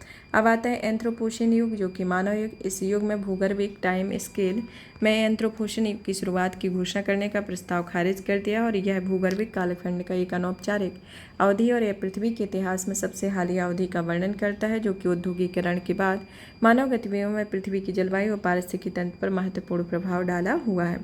अब आता है atmospheric research distribute in central India के बारे में, जो पृथ्वी विज्ञान मंत्रालय में मध्य प्रदेश में ARTCI के पहले चरण का उद्घाटन करता है। इसका उद्देश्य मानसूनी वर्षा वाले मुख्य क्षेत्रों में मानसून समय और भूमि और वायुमंडल के बीच अंतरक्रिया को नियंत्रित करने के लिए प्रक्रियाओं को अच्छी समझ विकसित करने के लिए मौसम अनुसंधान को बेहतर करना है। यह पुणे स्थित भारतीय अनुसंधान मौसम विज्ञान संस्थान द्वारा संचालित अपनी तरह की पहली प्रशिक्षण है, जो इसका स्थापना MOES की atmospheric and climate research modelling observatory system and services नामक अम्ब्रेला स्कीम के तहत आता है। अब आता है आयनमंडल के बारे में कि अंटार्कटिका में भारतीय स्टेशन ने शोधकर्ताओं ने आयनमंडल का परीक्षण किया है। इससे पता चलता है कि आयनमंडल के घनत्व में मौसम के आधार पर काफ़ी भिन्नता पाई गई है। यह पृथ्वी के ऊपरी वायुमंडल का हिस्सा होता है, जो इसका विस्तार 100 से 1000 मीटर तक होता है। इस क्षेत्र में इलेक्ट्रॉन्स की परत पाई जाती है, जो रेडियो तरंगों को परावर्तित और संशोधित करता है और संचार और नेविगेशन के लिए महत्वपूर्ण है। अब आते हैं सुर्खियों में रहे स्थल के बारे में। भौगोलिक विशेषताओं में भारत के संदर्भ में देखा जाए तो इसमें भारत के संदर्भ में नदियाँ दी गई हैं। नदियाँ जिसमें चिनाब नदी जम्मू कश्मीर में रदले जल विद्युत परियोजना के लिए चिनाब नदी में जल को मोड़ने के लिए सफलता मिली है तथा हिमाचल प्रदेश में चिनाब नदी में केलोंग के पास चंद्रा और भागा नामक दो जलधाराओं के संगम पर बनती है। चंद्रभागा के नाम से जाने जाती है और पाकिस्तान में प्रवेश करती है और सिंधु की बड़ी सहायक नदी है। अब आते हैं सिकुल्ला दर्रा के बारे में कि यह दर्रा सीमा सड़क संगठन ने कारगिल लेह राजमार्ग पर दारचा और निम्मू होते हुए मनाली हिमाचल प्रदेश से लेह लद्दाख तक सड़क संपर्क स्थापित किया है, जो रणनीतिक रूप से महत्वपूर्ण है। फिर आता है 4 क्षेत्र, जो असम के मुख्यमंत्री ने घोषणा की है कि मिशन वसुंधरा 4.0 के तहत 4 क्षेत्र के भीतर स्थित भूमि का सर्वेक्षण किया जाएगा। यह 4 चपोरी ब्रह्मपुत्र नदी के तटवर्ती क्षेत्रों का स्थानीय नाम होता है। अब आता है दिबांग द्वीप, जो कि प्रधानमंत्री ने दिबांग बहुउद्देशीय जल विद्युत परियोजना की आधारशिला रखी है। यह अरुणाचल प्रदेश में एडंग जोनचू चोटी के दक्षिणी ढलान से निकलती है। आगे दिहांग और लोहित से नदी में मिलती है। यह ब्रह्मपुत्र की सहायक नदी और अन्य सहायक नदियों में दरी, मथुन, तलोन, एमे, अही, एमरा, आवा आती हैं। अब आती छिप्रा नदी, जो कि कैग ने अपने परफॉर्मेंस एडिट में उल्लेख किया है कि सरकारी एजेंसियों की कार्रवाइयों के बावजूद छिप्रा नदी अभी भी प्रदूषित बनी हुई है। यह बिंद रेंज से काकरी बर्डी पहाड़ी से निकलती है, मालवा के पठार से बहती हुई चंबल नदी में मिल जाती है। इसके उज्जैन में इसका तट स्थित है तथा इसकी नदियों में क्वाह और गंभीर है। अब आती है अरावली पहाड़ियाँ, जो कि सुप्रीम कोर्ट ने अरावली पहाड़ियों पर्वतमालाओं में खनन गतिविधियों पर रोक लगाने के लिए अंतरिम आदेश जारी किया है। यह विश्व के सबसे प्राचीन बलित पर्वतों में से एक है, जो कि सर्वाधिक ऊंची चोटी माउंट आबू गुरु शिखर पर स्थित है। इम्फाल नदी, जो कि मणिपुर के लीमाखोंग पावर स्टेशन से हैवी फ्यूल लीक होने के कारण एक जलधारा में मिल गया है, और यह चिंता का विषय है कि यह जलधारा इम्फाल नदी में जाकर मिल गई है। अब आता है बेज बैंक इकोसिस्टम के बारे में कि इस रिपोर्ट के अनुसार तेल और गैस के ब्लॉक्स को प्रस्तावित अन्वेषण और विकास से बीज बैंक इकोसिस्टम का प्रभाव पड़ सकता है। यह भारतीय महाद्वीप में मगध तट का हिस्सा है। दुनिया के सर्वाधिक उत्पादक तटीय क्षेत्रों में से एक है।